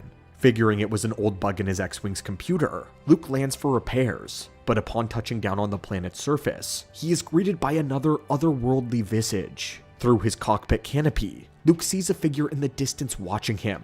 The figure was robed and hooded, transparent with a blue light. It had matched what he had seen on Hoth. Believing it was Ben again, Luke jumps out of the cockpit and runs over the grassy fields to reach the figure. But as soon as he gets there, it vanishes, reappearing some ways away. Luke follows him again, calling out to what he believes is Ben. But the closer he gets, the more the figure eludes him. It keeps moving away until it brings Luke to the overgrown ruins of a domed building. This had once been the Jedi Enclave used all the way back in the 3900s of BBY. A time that saw the Mandalorian Wars and the Jedi Civil War of Revan. The hooded figure walks inside, and once again, Luke follows. Within the ruins of the Enclave, Luke finally catches up to the Spectre. With its back turned, Luke still thinks it's Ben and begins to question him. But then, the phantasm turns around to reveal not the familiar, a wise face of Obi-Wan, but the intimidating mask of a Mandalorian. Now seeing the figure clearly, Luke is standing before an armor-clad warrior in Jedi robes, but with a heavy and a powerful presence in the Force. one that reminds Luke distinctly of Vader. Luke abruptly ignites his lightsaber, but the figure negligently flicks 2 fingers, sending the weapon flying out of Luke's hand and skittering across the ground. Finally, the being speaks. Luke Skywalker, your masters had other plans for you, but from the netherworld of the Force, I have felt a great disturbance. Long ago, the balance of the Force rested upon my shoulders, and now I sense that same responsibility in you, but to a far greater degree. You will be pivotal to the fate of the galaxy, and so I have come to intervene and prepare you for your destiny. I am Revan. Following this, Luke brings his X-Wing to the ruins of the Enclave and sets up camp within it. This whole time, the ghost of Revan would tell him the story of the Jedi and the Sith, explaining the enemy that Luke now found himself facing. Revan would tell him of his own past, how he had once been a Jedi himself, one who had righteous intentions but veered off of that path. How he was corrupted by a Sith Emperor, not unlike the one that now sat upon the throne of the galaxy. And then how he had become a Sith Lord himself, only to later return to the light and fight against his former friend Malak. Luke would take all of this information in stride, wondering to himself silently why Ben hadn't mentioned this figure before. Luke barely knew anything about the Force itself at this point, much less the dichotomy of the light and the dark and the champions of both. Luke points out that this war has been raging on for thousands of years, but that in the past, Jedi and Sith were about equal in number and power. But now, the Jedi were gone. It was just him, and he barely knew how to wield the lightsaber competently at all. Ben Kenobi had been the only Jedi Luke had ever known, and he watched Vader cut him down with ease on the Death Star. Revan warns him to mind his feelings, to not allow the circumstances to sow fear and doubt within his mind. He gives him the size matters not lecture, but in Revan's own words. Revan explains the great potential that Luke has within him. Though Luke remains doubtful, he's eager to learn the ways of the Jedi. Luke of course asks about Yoda, the man that Ben had told him about, but Revan says that he will take care of all of it. That night, while Luke sleeps, Revan's ghost appears on Dagobah and communes with the old Grand Master, informing the old hermit what he has done. Yoda is extremely displeased that the son of Skywalker has been trained without his permission, and by a Jedi long dead no less. However, the ghost of Obi-Wan and the voice of Qui-Gon Jinn manifest, and for the first time in decades, a council meeting is held. While Obi-Wan and Yoda remain skeptical of Revan's teachings, Qui-Gon would advocate for him, stating that Revan had the knowledge to prepare Luke much faster than any of them possessed. Besides, if Luke is to have a master, it should be the one who has actually destroyed the Sith before. Begrudgingly, Kenobi and Yoda would come to an agreement, but the old Grand Master insists on meeting Luke eventually, and with that, young Skywalker's training would officially begin.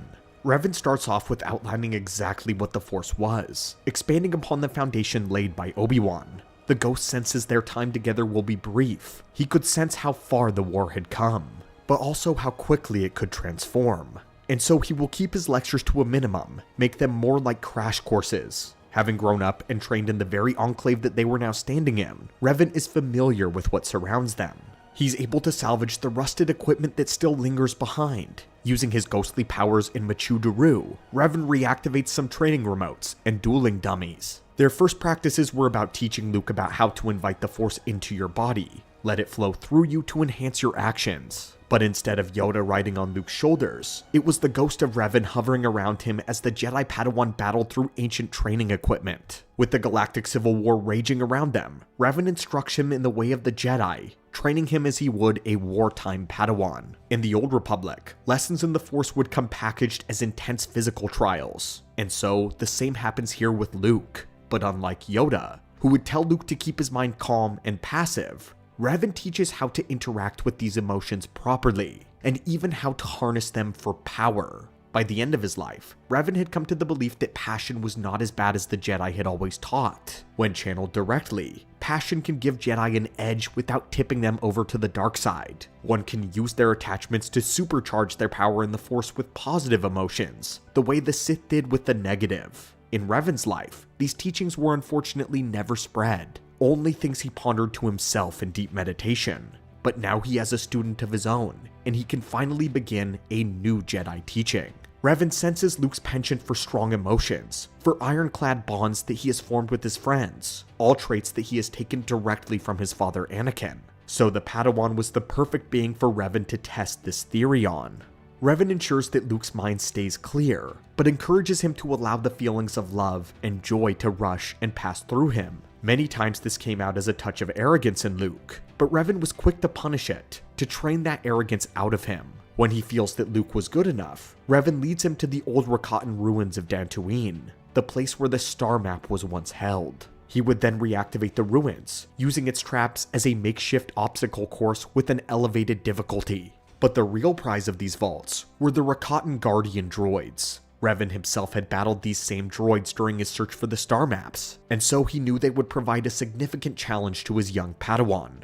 The Guardian droids have blasters, flamethrowers, and carbonite projectors. Luke would get a deadlier challenge in blaster deflection while also being forced to dodge the flames and avoid getting frozen in place by carbonite. But even after successfully evading their attacks, the droids had shield generators, so it was not easy to land a clean lightsaber strike. Being a former Sith Lord, Revan does not hold back in their combat training. Revan was not cruel by any means, but he knows what Luke is up against, and that they are short on time. Luke would fail a couple of times against the Guardian droids, forcing Revan's ghost to drag him out of the Rakatan ruins before he died. They would spend a couple of days learning how to more easily use telekinesis. At first, Luke thought that he would never get it down. The droids were too tough, and his injuries from them made each subsequent attempt all the more difficult. But Revan teaches him how to flush the pain from his body, to refresh himself with the Force using a recovery trance. This was a quintessential Jedi technique that Luke originally figured out for himself. But Revan, who was much more thorough than Yoda was, not because Yoda is a bad teacher, but because he simply took things much slower. Revan accelerates this curriculum though, knowing that Luke's potential would allow him to keep pace. This is a prodigy pushing a prodigy. With this intense training, Luke was unlocking his father's power within him and progressing at a breakneck pace. Despite his many failures, he is unwilling to relent. He would train day and night, using the recovery trance instead of sleep. This is something that a Jedi Knight Luke did in the EU novels extremely often. But here, Luke learned it early and uses it to rapidly progress his training and his abilities. Eventually, he manages to go back into the Rakatan ruins and defeat the Guardian droids. Almost a month has gone by, and Luke is now twice where he was at the end of his training with Yoda. He's confident in his abilities and ready to take on Vader. But Revan gives him a not so fast. There are still many things that he lacks, and one of them was experience with the dark side. If Luke were to face a Dark Lord, he needed to be aware of his enemy's power. Revan then instructs his apprentice to get in his X-Wing, and he gives him coordinates. Following them, Luke ends up in an asteroid field. At first he's confused, but he feels a chill run through his body. This place is potent in the dark side. Revan's ghostly voice echoes to Luke in his cockpit, telling him that this is what remains of a planet once known as Malachor 5. Revan proceeds to explain what had happened here. It was here where Revan unleashed the mass shadow generator, resulting in the world's devastation. The disturbance caused a wound in the Force to manifest, giving rise to 3 powerful Sith that destroyed most of the Jedi of this era. One of the Sith happened to be Revan's old master, Traya, who then used a temple on Malachor 5 as the centerpiece for her scheme. Eventually, the cursed planet was destabilized and destroyed by Revan's friend Mitra Surik when the mass shadow generator was reactivated. The point of this field trip was to show Luke the dangers of the dark side. What happens when you use any means to destroy an enemy? Luke senses it and is heavily disturbed. The ordeal reminds him of when he saw the remains of Alderaan. Revan then instructs him to land on one of the asteroids. Some of them were still large enough to retain breathable atmospheres. Despite the destruction of the world, a few colonies still struggled to keep an existence in the planet's remains. But the specific asteroid that Luke would land on contained what is left of the Traya Academy. This was a temple where Darth Revan had once tortured Jedi to the dark side and had trained Sith assassins. It had been the place where Traya met her ultimate fate. Luke could tell that Revan was urging him forward, but he felt his master's ghostly presence leave him. The Traya Academy is little more than crumbled walls shaping the foundation, but nonetheless filled with secrets.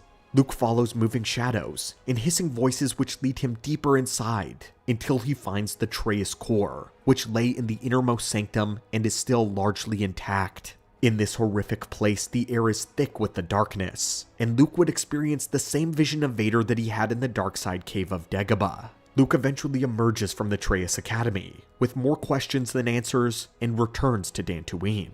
Luke immediately tells Revan of the vision. He asks its meaning, but his master simply replies that it is a truth that he would need to discover on his own. Revan may be a Force ghost, having a larger view of things, but he was not omniscient, and at this point, he doesn't know that Vader is Luke's father. Revan believes that now would be a good time to properly teach Luke the ways of meditation, so that he may divine a meaning for his vision. Just like on Dagobah, Luke meditates and levitates objects around him, and during his meditation, he sees the city in the clouds, the suffering of his friends. Originally, Yoda discouraged Luke from following visions of the future, since the dark side clouds everything, and he had kept Luke on Dagobah. But Revan was different. Revan had learned to heed these warnings of the future, to use them to his advantage. He informs Luke of the same lesson he had once given Lord Scourge. The future is always in motion. The Force grants visions that show only one of many possible outcomes. The visions they receive are not certain, but can be used to inform their actions or give them direction for the present. Luke, eager to prevent his friends from suffering or dying, inquires of his master what action he should take. Revan responds in direct opposition to what Yoda would have said. Rather than telling him to ignore it, he tells him to follow it, to find the city in the clouds, to use his connection to his loved ones as power against the Sith. However, Revan tells Luke to focus only on saving his friends and escaping. He sternly warns his Padawan to not engage Lord Vader.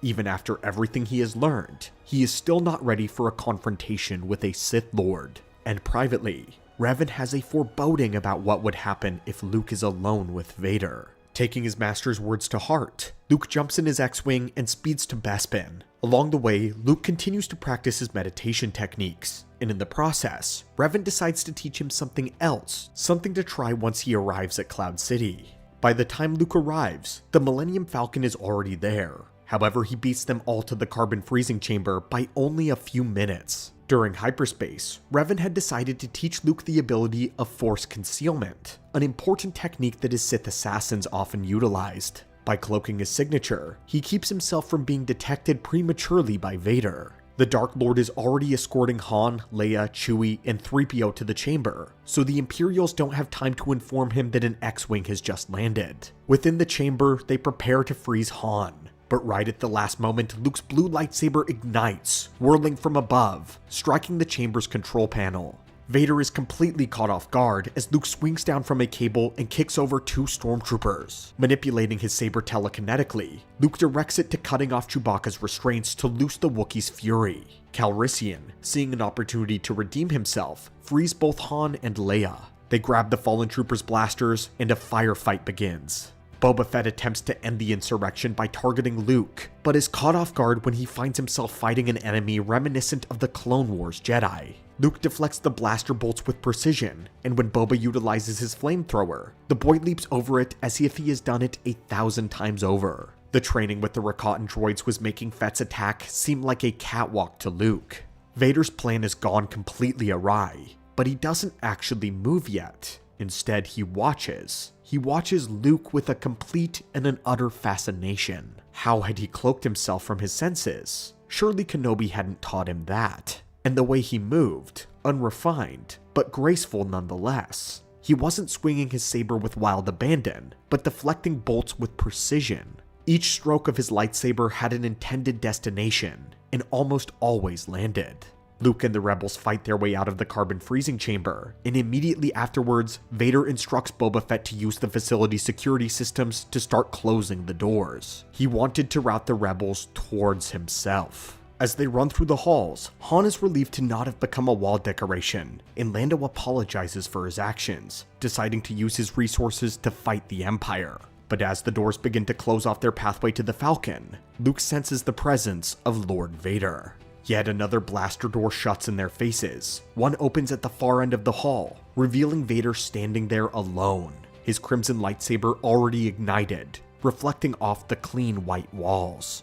Luke instructs R2 to override the door controls and to get it open, but then he steps forward, igniting his own lightsaber. He remembered his master's warning against engaging the Sith. However, things had changed. If they had a chance at leaving alive, he needed to distract Vader long enough for his friends to escape. Leia tries to protest, but R2 opens the door and Han pulls her along with them, leaving Luke alone with the Dark Lord. Vader steps up, denouncing his actions as brave, but ultimately pointless. The two cross blades, prodding at one another to test their defenses. At the moment, they're sizing each other up.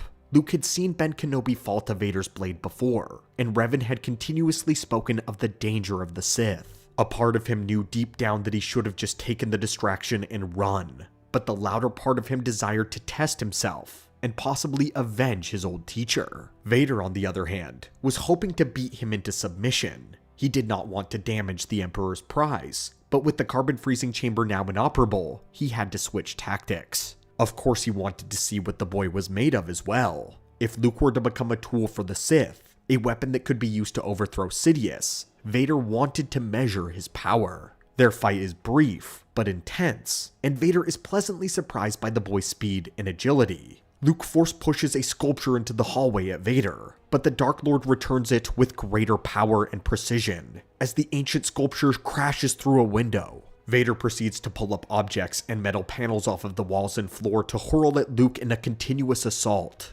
Luke is strong, but the young Jedi's defenses fail under the telekinetic barrage. He's only sent tumbling out of the window himself and landing down on the walkway. Vader pursues, and the two duel across the upper ramparts and walkways of Cloud City, progressively making their way to the docking bay. Vader tells himself that he must hold back significantly. He wants to goad Luke into using the dark side, to see what he is like when he is amped by emotion. But soon, he finds that he must put much more effort in than he has anticipated and is comfortable with. Luke's blade work is still inelegant, but it is effective, and his power in the Force was staggeringly high for someone of his experience level. We believe that just with the original Cloud City duel that Vader dominates, but Luke is holding himself up much better than he did in the original timeline. Revan would have taught Luke to wield the lightsaber like a warrior, not like a youngling. No shade to Yoda or Obi-Wan, but they trained him as if they had more time than they actually did, and this led Luke to using a hybridized blaster and lightsaber kit for a very long time. He wouldn't be a proper duelist until much later in the war, but this timeline is different. His crash course wartime Jedi training has made him a formidable opponent in any age. Several times Vader would be surprised by a sudden burst of speed and power from his son that forced him into a precarious defense. To Vader, the young Jedi that now stood before him was a night and day difference to the emotional boy that he had sensed on the Death Star. The fight eventually takes them to a landing pad that oversees a long drop into the gas giant of Bespin. Here, Vader ramps up his power and aggression. He has acknowledged that Luke is powerful, but he now needs to neutralize him. In the original Bespin duel, Luke landed a desperate blow on Vader's shoulder, thus causing the Dark Lord to cut loose for just a moment and to take the boy's hand. However, Luke doesn't lose his hand or Anakin's lightsaber in this version or this fight. He's much too agile. Not to mention the landing pad has a wider area, so he's not cornered against a railing. But in an effort to throw Luke off his balance, Vader pauses the duel and reveals the truth, that he is the boy's father. The boy is stunned and devastated, and Vader moves in to take advantage and disarm him. Unfortunately, this version of Luke was taught to draw on his emotions for power. This whole time he's been using his positive emotions, such as hope that his friends were escaping, and relief that he has saved them. But now, in the midst of a horrifying revelation, Luke is unable to differentiate the emotions that he's been drawing from. He screams and unleashes a mighty force wave that blows Vader back and destroys supports, destabilizing the platform. At that moment, the Falcon also arrives, lowering the boarding ramp. Luke quickly makes an escape as the platform begins to collapse. Vader is forced to save himself by leaping to safety as the landing pad cracks off of the facility and goes tumbling down into the cloudy abyss. By the time Vader gets back up, the ship is already leaving. The rest of the events of Empire Strikes Back plays out as they normally do, except this time Luke does not have to have his hand rebuilt. The Alliance rendezvous with the Mon Calamari fleet, and this version of Empire Strikes Back actually ends on a high note for the rebels. Now, because Han Solo is not frozen in carbonite, the rebellion doesn't have to waste precious time and resources to get back their commander. They can focus their efforts into building their stock, as well as recruiting more people and making real strikes against the Empire. Although Luke is happy about all of this, he's the only one not in high spirits. He feels lied to and betrayed by Ben. The ghost of Revan is able to manifest to him aboard the Mon Calamari cruiser, and coaches him through his negative emotions. He also admonishes his pupil for ignoring his instruction and facing Vader before he is ready. Luke accepts Revan's teachings and works towards not letting his negative emotions get the better of him. In fact, Revan would actually begin to gently walk him through using his frustration, not necessarily for using the dark side, but for finding the balance. Revan had hoped to bring Luke to this place all along, but it was much safer to start him in the light rather than confusing him with any of the gray. But now he had the perfect opportunity to teach Luke this new approach and acknowledge that the dark side did exist without allowing it to consume him. At this point, Luke is ready for answers, so he decides to complete Ben's instructions and go to Dagobah. If anyone can tell him about his father, it will be this Yoda. Luke crash lands in the swamp just like before and encounters the former Grand Master. Yoda attempts to give Luke the same cocky old hermit routine, but he sees right through it. By now, Luke's ability in force perception is incredibly keen, and he can perceive Yoda's star-like presence in the light. Yoda eventually drops the use once he's called out on it, but the Grandmaster dislikes the frustration with which he senses in Luke. Just as he thought, Revan had not fully trained the impatience out of the boy. After all, Revan himself had once been the very picture of impatience. However, unlike Revan and Anakin, Luke may have been impatient, but he was never disrespectful. Growing up with Owen, he was taught different standards, so when Yoda rebuked him for his attitude, Luke felt ashamed and simmered down. The two have a long conversation over root leaf stew and about Anakin. Obi-Wan's ghost also manifests here in an attempt to let Luke and him hash it out. Now that the truth has been exposed, Obi-Wan and Yoda tell Luke about his sister Leia. Eventually, Luke comes to understand why Obi-Wan had kept all these secrets, but it didn't change the emotional turmoil that he now felt. Luke is expected to destroy the Sith. That's what Revan has been training him specifically to do. But now he learns that one of them is now his very father. Luke thanks both of the Jedi Masters for their time and departs Dagobah to return to the rebellion. This time, he lifts his own X-Wing out of the swamp himself. I don't believe that he'd stick around there for much more training. Anything Yoda could teach him, he may have also learned under Revan. Also, this scenario, it is Revan that is Luke's master, not anyone else, so we're going to have Revan continue his journey. Luke confides in his master about his revelation concerning his father, and asks him for advice. It is here where the ancient Jedi reveals the rest of his story. He tells Luke that he has seen many come back from the dark side, including himself. He had been brought back from the darkness due to his memory being completely wiped. But when he regained it, he had no desire to go back because of a woman that he loved, Bastila Shan. Revan himself had also convinced a dark Jedi by the name of Juhani to return to the light by talking her down as well. His own lover Bastila was tortured into Sithhood by Darth Malak, however, but because of the love that they shared, Revan was able to bring her back to the light, just as she had done for him. The lesson was ultimately that one thing that the dark side cannot stand up to is love. Luke takes the lesson to heart and continues to ponder as he trains. He eventually comes to forgive both Obi-Wan and Vader, and even pities the Dark Lord, seeing that he is a victim of a greater manipulation. During this time, Revan begins to teach his Padawan more advanced applications of the light, such as Force Heal, Force Freeze, as well as the art of interrupting other beings' ability to use the Force, all abilities that Revan himself knew and applied. Revan also begins to tiptoe Luke into acknowledging abilities of the dark side as well. Revan begins small, with the ability of Machudaru. Machudaru was originally a Sith-created technique of dominating technologies. It downloaded the information of how to use a piece of technology into the mind of the user, and it allowed them to bend it to their will. This was one of the few Sith abilities even certain Clone Wars Jedi were approved to learn. Later, Revan taught Luke how to peer into the minds of others, how to channel pain into power, rather than just numbing it over. But the most important ability Luke learns is Terminus. Revan would tell Luke the story of how he had once tried and failed to defeat the Sith Emperor of his time, but what had helped him stay alive was his ability to absorb energy. This is where Revan actually informs Luke of Sith lightning, that it is more than likely that the Emperor of this day uses it as well.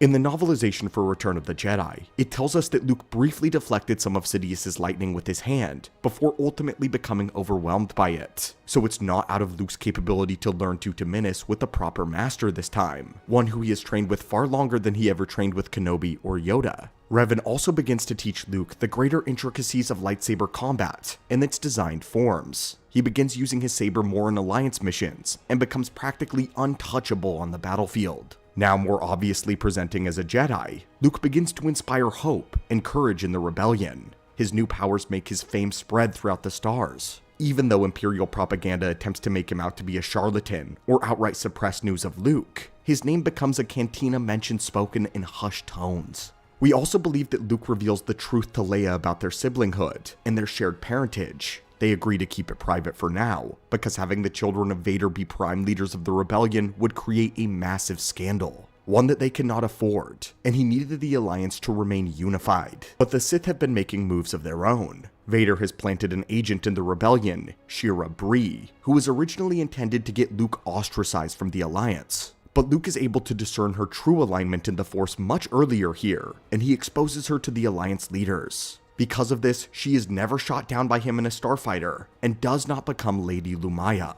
Amongst all of this growth, however, there is some heartbreak. As the year progresses, Luke notices that each time Revan appears to him, he is less and less solid. Soon, he stops appearing to Luke for hours on end, and will only appear to him for a few minutes at a time. Sometimes Revan didn't appear at all, but came only as a voice or a premonition. Luke inquires to Revan about what is going on, and the Master reveals that his time in the material plane is nearly over. He had used a tremendous amount of power and vast strength to remain manifested as Luke's master, but now that strength is waning, and the well of energy is running dry. He had already become one with the Force once before, and so he was never meant to return in the first place. Luke is saddened to hear that his teacher will not be with him much longer, but he decides to make the most of their time together by learning as much as possible. Meanwhile, Sidious is infuriated at Vader's failure on Bespin, and learns through field reports that Luke Skywalker is now operating beyond the power of any Clone Wars Jedi. Luke is now officially a threat to the Sith, and Palpatine sends a few of his Emperor's hands to assassinate the Jedi. None of them ever return, however, and Vader continues to hunt for Luke, but the boy evades him at every turn. The year is now 4 ABY, and the Bothan spies return with news of the second Death Star. As soon as he hears of it, Luke feels a deep disturbance in the Force, a deep wrong. Having been trained by Revan to mine the future, Luke seeks out answers in meditation. Sidious was good at using the dark side to cloud his intentions, but Luke has experience in both sides of the Force this time, and is able to pierce the veil and divine that Endor is a trap. He tells Mon Mothma and Dodonna about what he has learned. The Alliance leaders trust the wisdom of a Jedi, but they point out that trap or not, they cannot let this opportunity pass them. The longer they wait, the closer the Empire gets to repeating a second Alderaan. Luke is concerned, communing with his master in private, and attempts to think of a way to take down the DS2 with minimal loss of life. But then, gazing at Revan's ghostly image, Luke asks him about his mask.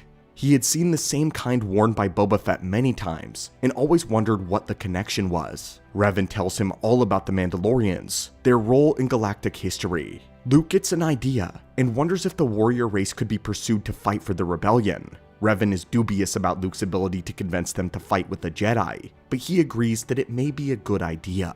But only if Luke can appeal to their sense of duty, strength, and honor. And to do that, he must be a symbol. Revan directs Luke to return to Yavin 4, to plunge into one of the temples. There he would find Revan's robes, his lightsaber, and his mask, all left behind after his last physical death in the year 3941 BBY. Luke finds them all, claiming the mask, but he also takes with him the lightsaber, desiring to put it in a place of honor for his master. Luke would take a journey to Mandalore, where he would find the Mandalorian people scattered, enslaved by the Empire. In Legends, the Mandalorians thought that siding with the Empire would be the best bet, but ended up selling too much of their land until they ended up merely as slaves. The remnants of their warrior class were now mercenaries, either acting as bounty hunters or performing strikes against the Empire. Luke locates the mercenaries, raising the mask of Revan high in the air.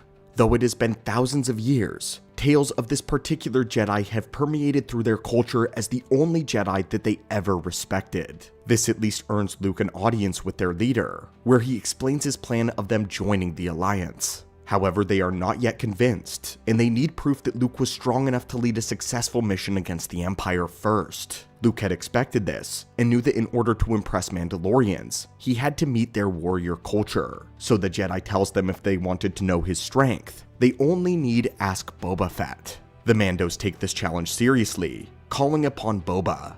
The bounty hunter arrives, all too eager to settle his score with Skywalker. During meditation in preparation for his match, Revan advises Luke to not use his Force abilities, as the Mandalorians will not respect him as a warrior if he does. Luke finds himself in a duel with Boba Fett in an arena pit with Mandalorians jeering and chanting around him. The fight is fierce and spectacular, with Boba putting Luke on the ropes. It's difficult to fight a man of Fett's caliber without his powers. Unfortunately, their battle would remain inconclusive, because at this moment, the Empire crashes the party.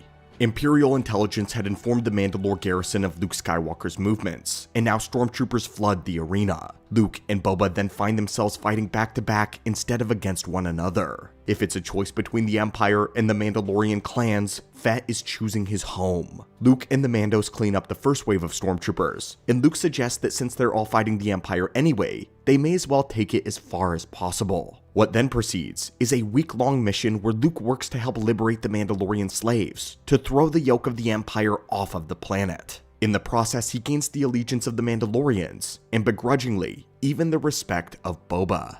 But the victory train ends early, when Darth Vader personally arrives to Mandalore. Luke tells the Mandos that they all need to leave, to meet up with the Rebel Alliance. Luke can guarantee them passage if he turns himself in. But before doing this, Luke goes away by himself to commune with Revan one more time. By now, Revan no longer appears to him visibly, and even now, Luke can only faintly hear the apparition's voice. Revan tells Luke that this is the last time he will be able to speak to him. He has taught him everything he can to prepare him for his destiny. Only one goal remains now: redeem Vader, destroy the Emperor, and restore peace to the galaxy. He instructs Luke to remember everything he has learned, work for the light, fear not the dark, and remain in the balance. As Revan's echoing voice fades away, his very last act is to pronounce Luke Skywalker a Jedi Knight. Following this, just like on Endor in the original timeline, Luke submits to the Imperials without a fight and is taken in by Lord Vader. Immediately, the Dark Lord senses just how powerful his son has become. Aboard the Executor Super Star Destroyer, Vader has a private conversation with Luke, the same one they had on Endor. But this time, Vader's not looking at Luke's new lightsaber,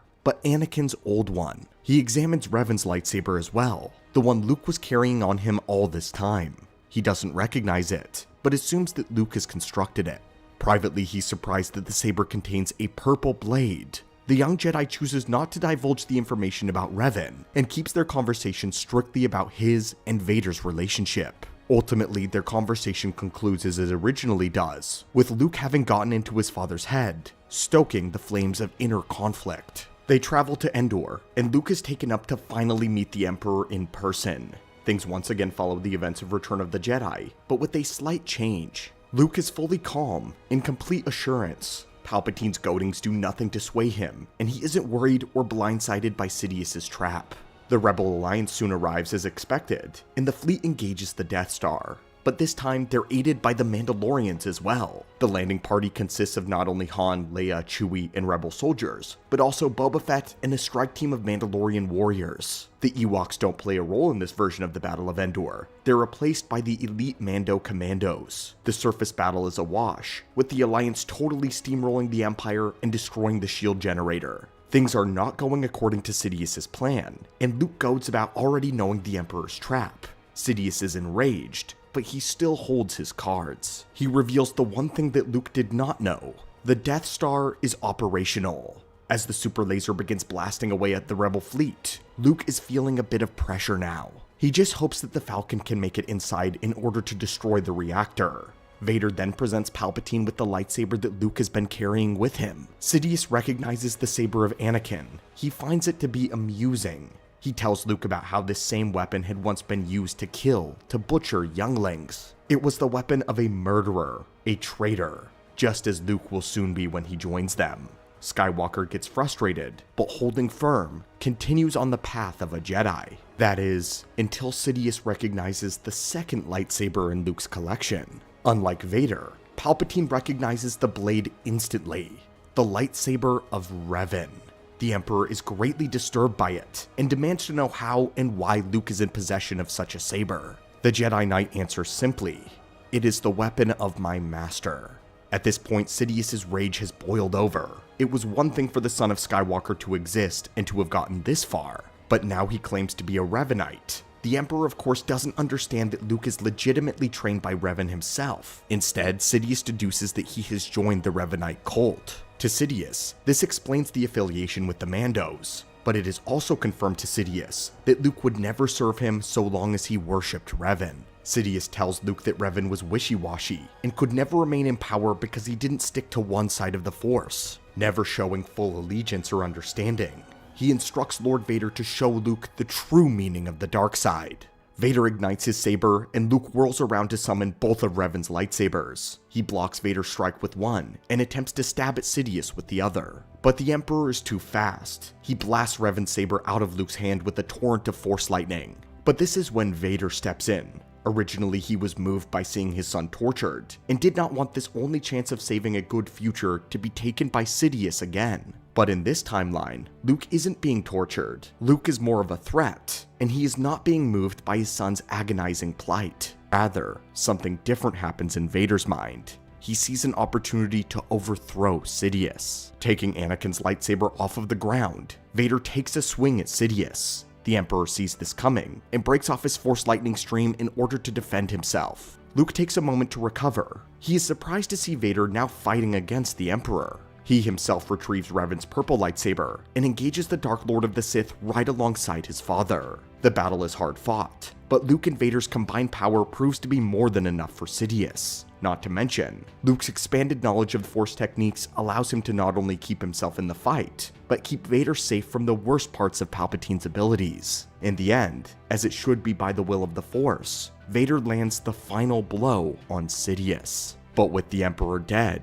Vader invites Luke to join him, to rule the galaxy as father and son. Now they can take the yoke of oppression off of the galaxy, make things the way they wanted them to be. But Luke refuses. He senses that while Vader is in conflict, he still belongs to the dark side as of now. Like we said, in this timeline, Luke was not facing a life or death situation that required Anakin's selfless intervention. It had been that action which brought Vader back to the light. But here, things are different. Vader only stepped in because he saw an opening for his own selfish ambition. But that's not to say that there isn't still a chance to redeem him. As the Death Star shakes from the battle around them, Luke encourages his father to come with him. The station was going to be destroyed soon, and if Vader submitted to the Alliance, he could get a fair trial. The Dark Lord is not keen on this idea, and he moves to attack his son yet again, now having nothing left to lose. But Luke is quicker, and in 2 moves, he repeats Obi-Wan's maneuver from Mustafar and takes Vader's right arm and both of his knees. But Luke refuses to deliver the killing blow. Luke drags the incapacitated Vader from the Death Star right as it begins to explode. Back on Endor, the Mandalorians show the rebels how to have a good victory party, and the galaxy celebrates the death of Sidious. But for Luke, the ending is a little different. Rather than communing with the Force ghosts on Endor, Luke spends much of the ensuing months personally guarding the Dark Lord, waiting until the rebellion is reorganized into the New Republic. Once a proper government is installed, Luke takes Vader to be tried in a court of law. Vader is given a special prison to sit out the remainder of his days, but his son visits him regularly. It takes a long time, but eventually, Anakin does come around.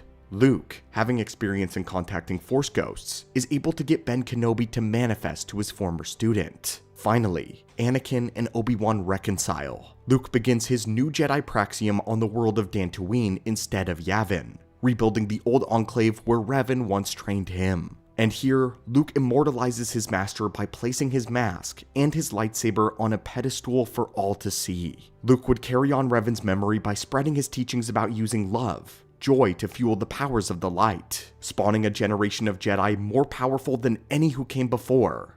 And this is where our story ends. This, my friends, is what we believe would happen if Luke were to be trained by the spirit of Revan. Although we sort of end up in a similar place, everything turns out much better in this timeline. Luke is able to keep his hand, his father's lightsaber, to keep Han from being frozen in carbonite, garner a friendship with the Mandalorians, keep Vader alive, and generally allow the rebellion to have a cleaner victory. Luke himself is privy to many more secrets in the Force here, and would be much more powerful than he already was in the original timeline. From here, most challenges he faces are a wash until he gets to Abeloth. I think this is also a product of Luke just being able to get more training in. He got an accumulated month of training between Yoda and Obi-Wan together in the original timeline, though with Revan being a Force ghost, he is able to follow Luke around to keep his training up no matter where he goes. This adds a lot of depth to Luke's training, a greater understanding of what the dark side is, not simply to avoid it at all costs, but to understand it. This is the main difference with Revan being Luke's Jedi Master here, a true and a complete comprehension and understanding of both sides of the Force, and their relationship with each other.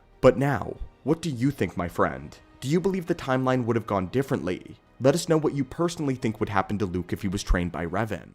Revan is easily one of the most influential characters in all of Star Wars lore. In some way, he's impacted all the major factions within the mythos: the Jedi, the Sith, Republic, Empire, Mandalorians, and even droids. By most, his memory is treated with a grudging respect, since he somehow managed to betray and yet save everyone at the same time. But the one faction who has kept their opinions close to their chest is the Order of the Dark Lords of the Sith. One might think that they would have plenty to say about one of the most powerful and successful Dark Lords in history going back to the Jedi. It would be easy to understand if they hated him. It would be interesting if they still revered him. But most curiously, it seems that, if anything, the Sith were just confused by Revan, and as a result, they are ostensibly avoidant of all mention of him. So come along with us into the archives, lore junkies. This one will be a puzzle. In the words of one Republic lieutenant, Revan's story is complicated, and that's the least one could say about him. From the public eye, this was a man who defied the wishes of the Jedi Council and led his own sect of the Jedi to defending the Republic against the Mandalorian Neo-Crusaders. He was seen as a hero by all and a champion of the innocent. That was until he began using more and more ruthless tactics to win the war, all leading up to his atrocity with the mass shadow generator, after which he and his friend Malak vanished altogether. Then, the two of them returned touting themselves as Dark Lords of the Sith. A civil war ensues as half of the Republic military defects to join him as he works to conquer the very Republic that he once protected. Then, the Jedi manage to capture him and forcefully wipe all of his memories, turning back to the light. Revan then works with the Jedi to defeat his old partner Darth Malak and destroy their ultimate weapon. Revan is once again treated as a hero, but now with a sense of mistrust and scorn. And then, he disappears again, this time seemingly for good. In reality, Revan had been captured by the secret Sith Empire in the unknown regions, and was tortured in stasis for 3 centuries. All the while, he was using a psychic leak to the Sith Emperor himself to hold him back from attacking the Republic. It was only until 300 years had passed that the war did finally kick off when Revan was discovered yet again. But it seems that, while he was in captivity, he separated his own dark and his light identities, doing so in order to keep from turning back to the dark side from all of the torture. While his light half became one with the Force in this moment, the dark half remained in the living realm, giving a second rise to Darth Revan the Butcher. This threat then required one of the first and only coalitions between Jedi and Sith to bring down, and only those present saw his light half re-emerge with his dark half and truly pass on into the realm of the Force. So as you can see, Revan's story is anything but simple. This convoluted story is difficult to wrestle with even for those that have all of the information, but for many who only had little bits and pieces, it can be almost impossible to form a complete opinion about Revan. He was all at once a savior and a scourge, a hero and a traitor, a protector and a conqueror. And no matter what allegiance he had at any point in time, he seemed to be 100% all about it, not merely undercover. So indeed, saying that Revan's story is complicated is an understatement. But what can't be denied is that Revan fundamentally changed everything about how the Sith were organized. He and Malak popularized the Darth title yet again. Because Vitiate's empire was still hiding, they were the first ones to bring it into the wider galaxy. They established the co-rule of the master and apprentice of the Sith lineage. You might even be able to say that Revan is the one who really shaped the Sith from a cultural government to a religious order. Because when Vitiate's empire would eventually fall, when there were no worlds that flew the Sith flag, no formalized military, and no established government institution, the Sith Order was what remained. An order carried on by the same acolytes and academies that Revan had founded. But Revan wasn't done. His all-inclusive policies would also reshape the Sith away from their strictly human or pureblood speciesism. There is no denying that Revan set the precedent for how the Sith would become modernized. Though when it comes to hunting down Sith opinions on him, we were surprised to find that they wanted nothing to do with his story either way. Starting as early as we could find, we find that in Vitiate's empire, they saw him as a heretic. He was more widely talked about as a failure, and perhaps even a full madman. This was likely perpetrated by the existence of the Revanite cult, the cult who sought to undermine the Empire and to spread what they believed to be Revan's true teachings. The cult was founded within the Sith Empire itself by an individual known as Tari Darkspanner, who stumbled across ancient records about Revan's life. Though she was training as a Sith, she learned about how he had used both sides of the Force, how he had challenged the power of the Emperor. Unfortunately, the woman was deluded and came to believe that Revan had actually emerged victorious from that duel, and that it was he, not Vitiate, who was secretly ruling the Sith Empire. She then brought together more beings who would adhere to the ways of Revan, and she attempted to steer the Empire of Vitiate into the balance between the dark and light from within. The Sith, though, soon became aware of the Revanites and sought to destroy them, seeing them as a heretical poison to their great empire. But they failed to totally wipe them out, as when Darth Revan made his grand return, the Revanites offered themselves as his new waiting military. The second defeat of Darth Revan and his joining back to the Force left a sour taste in just about everyone's mouths though. It was not immediately clear that he had split himself in two, and only those present in his final moments fully understood what had happened. Because of this, if you actually look in the lore, you'll find that all mention of Revan by both the Jedi and the Sith seem to taper out at this point. From what we can tell, this was the final straw, and neither of the factions really wanted to acknowledge Revan any longer. And that's pretty understandable, because he somehow made himself an affront to both their beliefs. For thousands of years, all mention of Revan is basically silent, until the novel Path of Destruction. It would turn out that a young Darth Bane highly revered Revan, yet even Bane would still comment on the strangeness of Revan's story. By this point, the Sith Order was in the Brotherhood of Darkness phase. They had collected as much Sith knowledge as they could, and placed it in the Sith Academy on Korriban. Yet the novel goes out of its way to point out that none of the Lords in the Brotherhood actually studied in these archives. Lord Khan had made many revisions to their way of life, the great and most notable of which being that they were to leave behind the title of Darth altogether. It was a title of supremacy that invited challenge from other Sith Lords, therefore causing division that otherwise could be focused on the Jedi. By laying down the title and merely calling one another Lord, they created what they believed to be stability through equality. Soon enough, they began leaving behind their order's history altogether. So the Korriban library remained dusty and unused, up until Darth Bane arrived. Due to a humiliation during his training, Bane was dismissed by his teachers and left to find his own path to power. While he secretly trained with a friend in the Blade Master known as Kasim, Bane spent his time in the library where no one else seemed to be. Bane pored over the scrolls and books, absorbing more wisdom about the dark side from the writings and tales of the past Dark Lords. Interestingly enough, before Bane was a Sith Lord, he already knew of Revan. Despite Revan's complex reputation, he was a well-known historical figure to all citizens of the Republic. When he was still just a Cortosis minor, Bane got into a discussion with the Republic lieutenant. The lieutenant who mentioned that after Darth Revan, observing the Sith religion had been outlawed. Bane, whose name at the time was Des, countered that he had always heard that Revan was spoken of as a true hero. So of course in the Sith libraries, he would have sought out more detailed writings on Revan's story. This is what the novel actually reads. "Honor is a fool's prize," Revan replied, reciting a passage from one of the volumes he had recently read in the archives. "Glory is of no use to the dead." After pondering his words for a moment, the Blade Master nodded. "Well said, my young apprentice." Bane wasn't surprised that Kasim didn't recognize the quote. The words had been written by Darth Revan nearly 3 millennia earlier. The masters were as lax as the students when it came to studying the ancient writings. It seemed the Academy had turned its back on the past champions of the dark side. True, Revan had eventually gone back over to the Jedi and the light after being betrayed by Darth Malak. Still, Revan and Malak had come within a hair's breadth of wiping out the Republic. It was foolish to discount all they had accomplished, and even more foolish to ignore the lessons that could be learned from them. Yet, Cordis and the other masters stubbornly refused to spend any time studying the history of the Sith Order.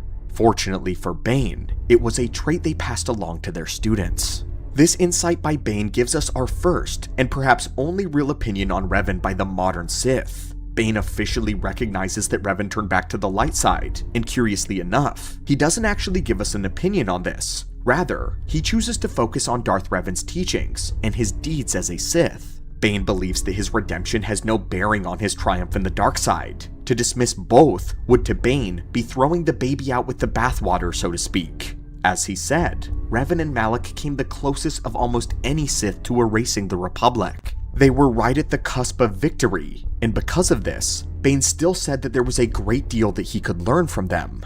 He continued to respect Darth Revan even to his years of mastery. Bane would later take a sojourn to find Revan's holocron, and when he found it, he spent a considerable amount of time learning from it. In fact, Bane would be the last to learn from it. The holocron was old and failing, and as soon as it gave up its knowledge, it ceased all function. Bane then destroyed it, and from Revan's lessons, he learned that it was foolish to take more than one apprentice, lest the group rise against the master. He was the first one to suggest that there should only be 2 in charge. Bane took this advice as gospel and began forming the foundation of what would become the Rule of Two, which would ultimately also be the saving grace of the Sith Order and the path to their eventual victory. It seemed that once again, Revan influenced the entire direction of the Sith lineage, but this is the last time we hear mention of him all the way until Darth Plagueis. But admittedly, we believe that this Plagueis entry should barely be counted.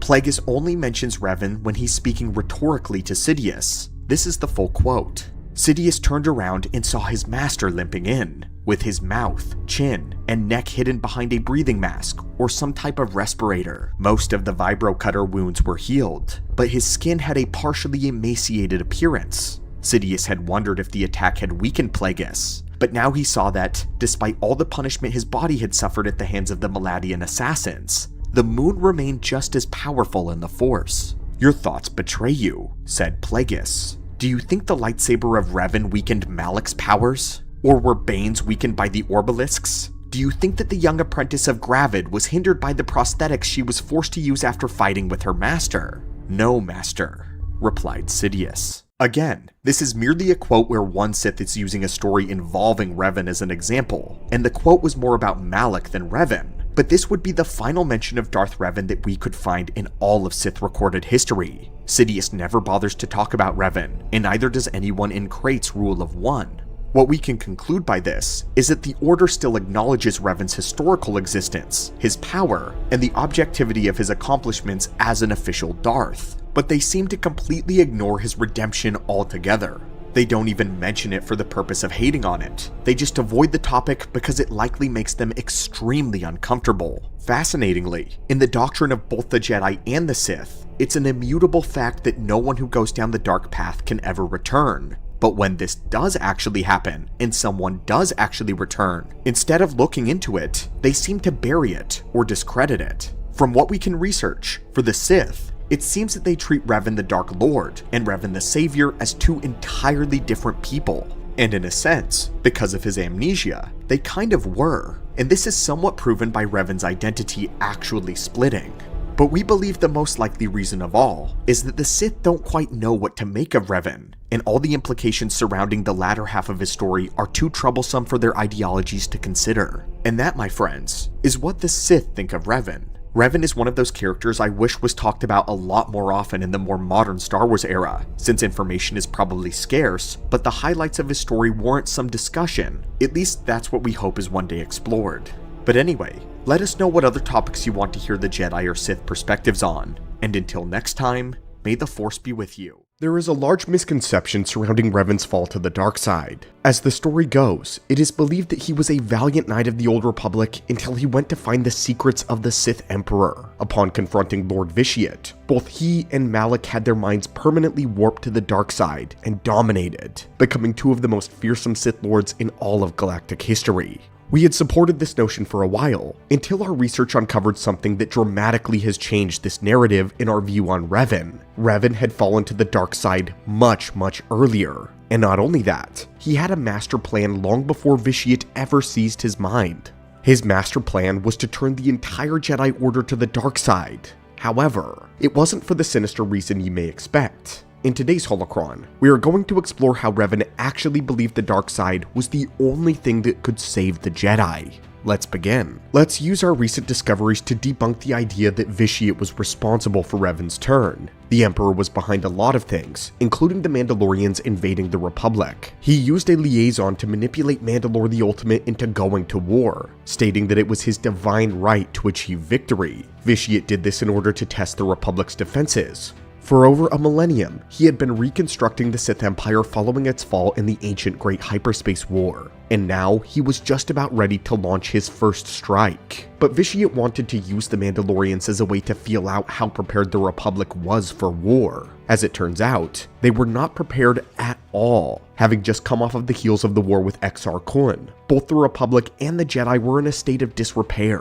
For nearly a decade, the Mandalorians ran roughshod over the Outer Rim territories of the Republic, until their army was forced to respond. Aid was called to the Jedi, only for their cries to fall on deaf ears. Because of a misinterpreted vision, the High Council refused to engage Mandalore the Ultimate in war, believing that it would lead them all to the dark side. A Jedi Crusader arose, however, advocating for the Jedi to answer the call against the Mandalorians. He would later become known as the Revanchist, or simply as Revan. We know the story from here. He and his friend Alec, who would take the name Malak, would go to war against the Mandalorians against the wishes of the High Council. They began making moral compromises as the war continued, turning the Mando's tactics against them, and as a result, rapidly gaining victories. But it was within this time that Revan went on a journey throughout the galaxy. He was quite busy in the Mandalorian Wars, but he did not spend all of his time fighting. In his searches, he would stumble upon the mysterious Rakatan ruins of the Jedi Enclave of Dantooine. He and Malak then uncovered the Star Map, which was one of many that would lead to a secret weapon. The two Jedi journeyed to several other worlds, discovering more star maps along the way. But one of the planets Revan went to was the world of Malachor V. Prior to its devastation in the war, Malachor V was owned by the ancient Sith Empire. In fact, a temple known as the Traya Academy remained there for the days of Exar Kun. Sith sorcerers and assassins alike still populated the Praxium, participating in the dark arts. It was here where Revan discovered Sith texts and teachings, which he readily embraced. Finding the Jedi way to be lacking, Revan decided that it was time that he grew beyond them in order to defeat the Mandalorians. And after tasting the forbidden fruit, he offered it to his friend Malak. From that point forward, the two of them had fallen to darkness, but had yet to renounce the Jedi Order. Revan and Malak still needed the Jedi and the Republic's resources, and a devious plan began to form. This is where our research uncovered something quite fascinating. HK-47, an advanced assassin droid built by Revan's hand, later conducted an analysis of his master's action during the Mandalorian Wars. The droid concluded that while Revan was bent on defeating the Mandalorians, he also had ulterior motives, intending to break the Jedi and to make them loyal to him alone. The Mandalorian Wars were especially brutal, and it brought everyone who participated in them to the edges of sanity. As a side, we are currently working on a full-length documentary all about the Mandalorian Wars, where we break down all of the battles as well as key events. Many gruesome confrontations and horrific atrocities would take place. This was where the Jedi would grow desperate, and would eventually look to Revan as their sole savior. Not just the Jedi though, but all of the Republic military looked to Revan for leadership. This was compounded when the Chancellor gave in to the pressure, making Revan the supreme leader of the Republic's navy. But this was only the first step. Revan didn't just want their allegiance, he wanted their souls. The analysis of HK-47 is later confirmed by Traya, who had followed Revan's footsteps. A quote from her goes as follows: "Did you ever wonder how Revan corrupted so many of the Jedi, so much of the Republic so quickly? The Mandalorian Wars was a series of massacres that masked another war, a war of conversion." Traya goes on to explain that apparently Revan had a secret, knowledge of specific locations in the galaxy, locations that were strong in the dark side of the Force. They were so potent, in fact, that they had the capacity to corrupt any Jedi that walked upon their surface. These places would promise them power, and they would twist them. Such a place was the Traya Academy on Malachor V, where Revan slyly corrupted all Jedi who followed him, not only making them totally reliant on him, but dragging them into the depths of the dark side without their knowledge or consent. All of this, though, was for a purpose, of course. Like we said, the The Great Sith Wars had left the Republic looking worse for the wear. A scant 30 years earlier, the Dark Lords Exar Kun and Ulic Qel-Droma brought the Republic to its knees. Using the Brotherhood of Sith, they had carried out a purge of almost all of the old masters who had guided the Jedi for centuries. The Sith then used a super weapon to make a cluster of unstable stars go supernova, which scorched the surface of the Jedi's world of Ossus, their very home. Very little knowledge had been rescued, and what was left of the Jedi Order needed to be entirely rebuilt. The Jedi relocated to Dantooine, but their spirits and morale were terribly low after all of the death and betrayal that they had experienced. Not to mention, Exar Kun had simply walked into Coruscant, used his power to freeze the Senate, and brutally murdered the Supreme Chancellor in front of the entire Republic. Everyone was recovering from all of this, including the devastating war that had ensued. The entire current generation of Jedi were traumatized and afraid. For Revan, that was unacceptable, and even more so was the Council's weakness in not wanting to engage Mandalore the Ultimate. They turned a blind eye to genocide so that they wouldn't have to take their weakened order to war. Revan believed that their fear of the dark side was holding the Jedi back. The only way forward towards evolution and restoration was to embrace the dark side, use it to become stronger, and he proved so when using his new knowledge to beat the Mandalorians at their own game. If he was truly to rescue the Republic from their own weakness, Revan believed that he needed to control it first, that this was the only way. All of this culminated in the Battle of Malachor V, where everything would go wrong. What is not talked about enough is that the devastation of Malachor V had been an accident. Revan had intended for the mass shadow generator to be used as a last resort, not the first. Plan A was to take out Mandalore the Ultimate, to force a surrender. The MSG was Plan B. Revan technically succeeded in Plan A when he challenged Mandalore to a 1v1 duel and achieved victory. He had been stationed with his top general Meetra Surik, who was in charge of activating the MSG on his signal. However, Revan was caught up in listening to Mandalore's dying words, which he spoke of the ancient Sith, those still living in the unknown regions. Meetra Surik did not hear back from him in time. Meetra watched as the Republic fleet was being quickly overwhelmed. In a panic, she gave the order for the mass shadow generator to be activated.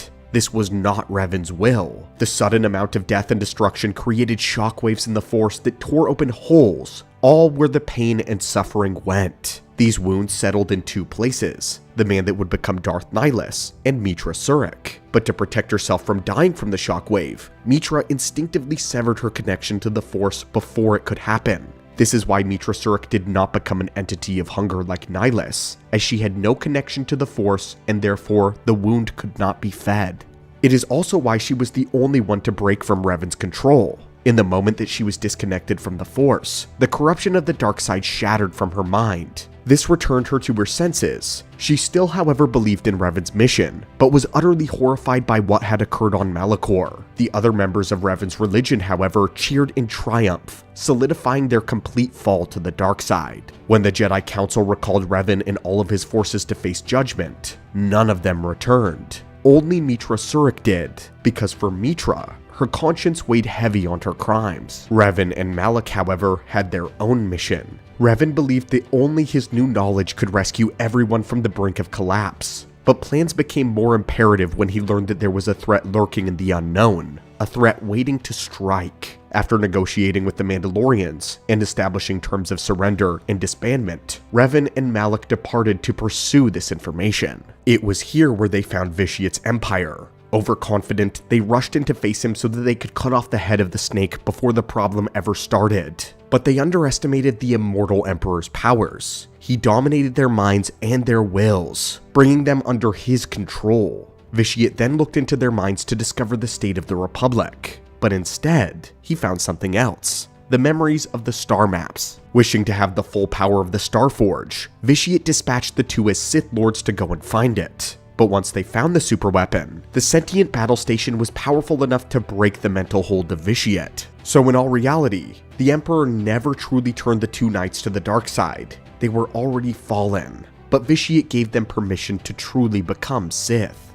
They adopted the titles of Darth and decided to make their own rival empire. With Revan's mind being freed, he now fully realized the power and the threat facing the Republic, and Revan knew they currently had no chance of standing up to what Vitiate had built. Not unless they had a powerful leader and a weapon like the Starforge. So Revan believed he needed to dominate the Republic first, to convert it to his image of a new empire, to force the Jedi to embrace the dark side, also that they could be prepared for the inevitable return of the Sith. The true, old Sith Empire. The dogmatic Jedi Council would not lift a finger to stop the Mandalorians, and they now hated Revan for doing something about it. Even if he tried to explain himself and what he had discovered, he knew they would never listen. All the Jedi wanted to do was pass judgment on his actions. No, the Council needed to be removed, and the Jedi needed to be remade. So Revan's true motives were of a righteous kind, from a certain point of view.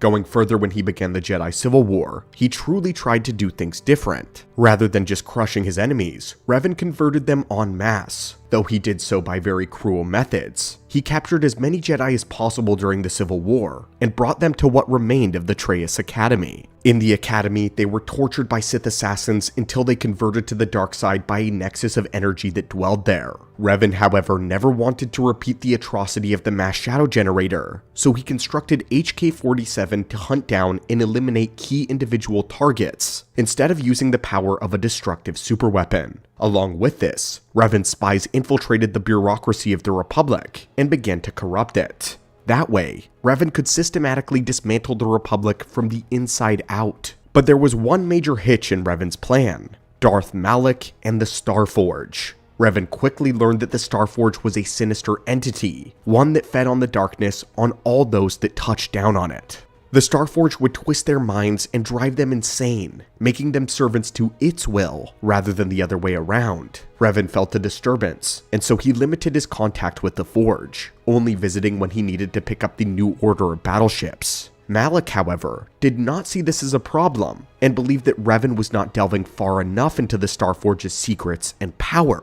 Malak did, and both gained new powers, and his mind was twisted to utter insanity. He either forgot, or ceased to care about Vitiate's empire in the unknown regions. Now, all Malak cared about was domination, and his own right to rule. Malak betrayed Revan mid-battle, and would seize the mantle of the Dark Lord. Had his treachery never taken place though, Darth Revan would have likely been successful, and conquered the Republic and the Jedi, converting them to the dark side. But had you already guessed Revan's ulterior motives, or are you surprised that he had devised them so early in his career? Revan did actually want to remake the Jedi Order in his image, and Revan believed they were missing a key ingredient. That ingredient was the dark side. I wish these motives had been explored in much greater detail during the actual games. It would have been nicer to see the Dark Lords of the Sith portrayed with more nuanced emotions, especially Revan. The whole power for power's sake can be acceptable for many Sith, but we find it incredibly interesting that Revan was trying to use the dark side to rescue the Jedi. What makes it even more interesting is rescue them from themselves, to restructure them and prepare them for a threat that lie deep in the unknown. So my friends, what are your thoughts on this? And do you have new insight into Revan as a character? As the ruling body of the Jedi, the High Council are the ones who make decisions for the Order and their place on the galactic stage. This position often results in them being responsible for the very direction and balance in not only the Jedi, but for galactic history.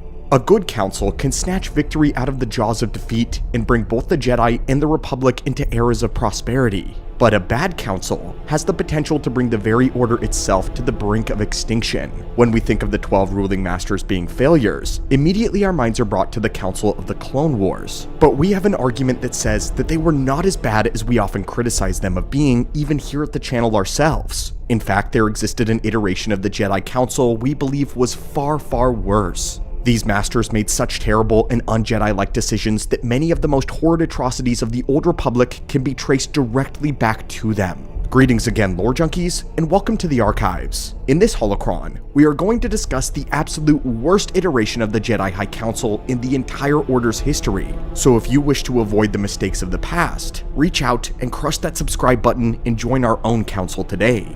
It is your destiny, and your counsel is greatly needed.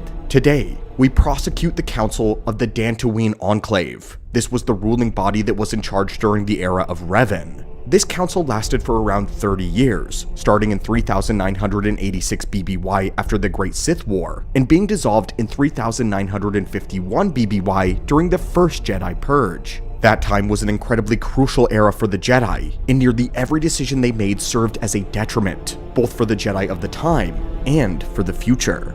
For our accusation, we will bring to your attention 6 distinct offenses that will show the Dantooine Council to be grossly negligent at the best and maliciously corrupt at the worst. But first, it is crucial to examine the contemporary events to see how and why they got this way. 3996 BBY saw the conclusion to the Great Sith Wars as led by Exar Kun and Ulic Qel-Droma. This war saw the Republic nearly brought to its knees, and the Jedi Order all but formally dismantled. In this era, the Jedi were far more spread out across the galaxy, being trained in enclaves in various locations and not centralized. It wasn't like the modern day where the Jedi had one place, one council, and one planet. Ossus was their capital, which contained at the time the Great Library, their crown jewel. But not every Jedi lived there, or even ever visited. This left it vulnerable to Exar Kun's imminent attack. Exar had already combed through their ranks and seduced many of them to the dark side, building his new Brotherhood of Sith. These traitors stabbed their friends in the back and carried out a purge across the galaxy of their own Jedi Masters, Jedi that were too far away from Ossus to help.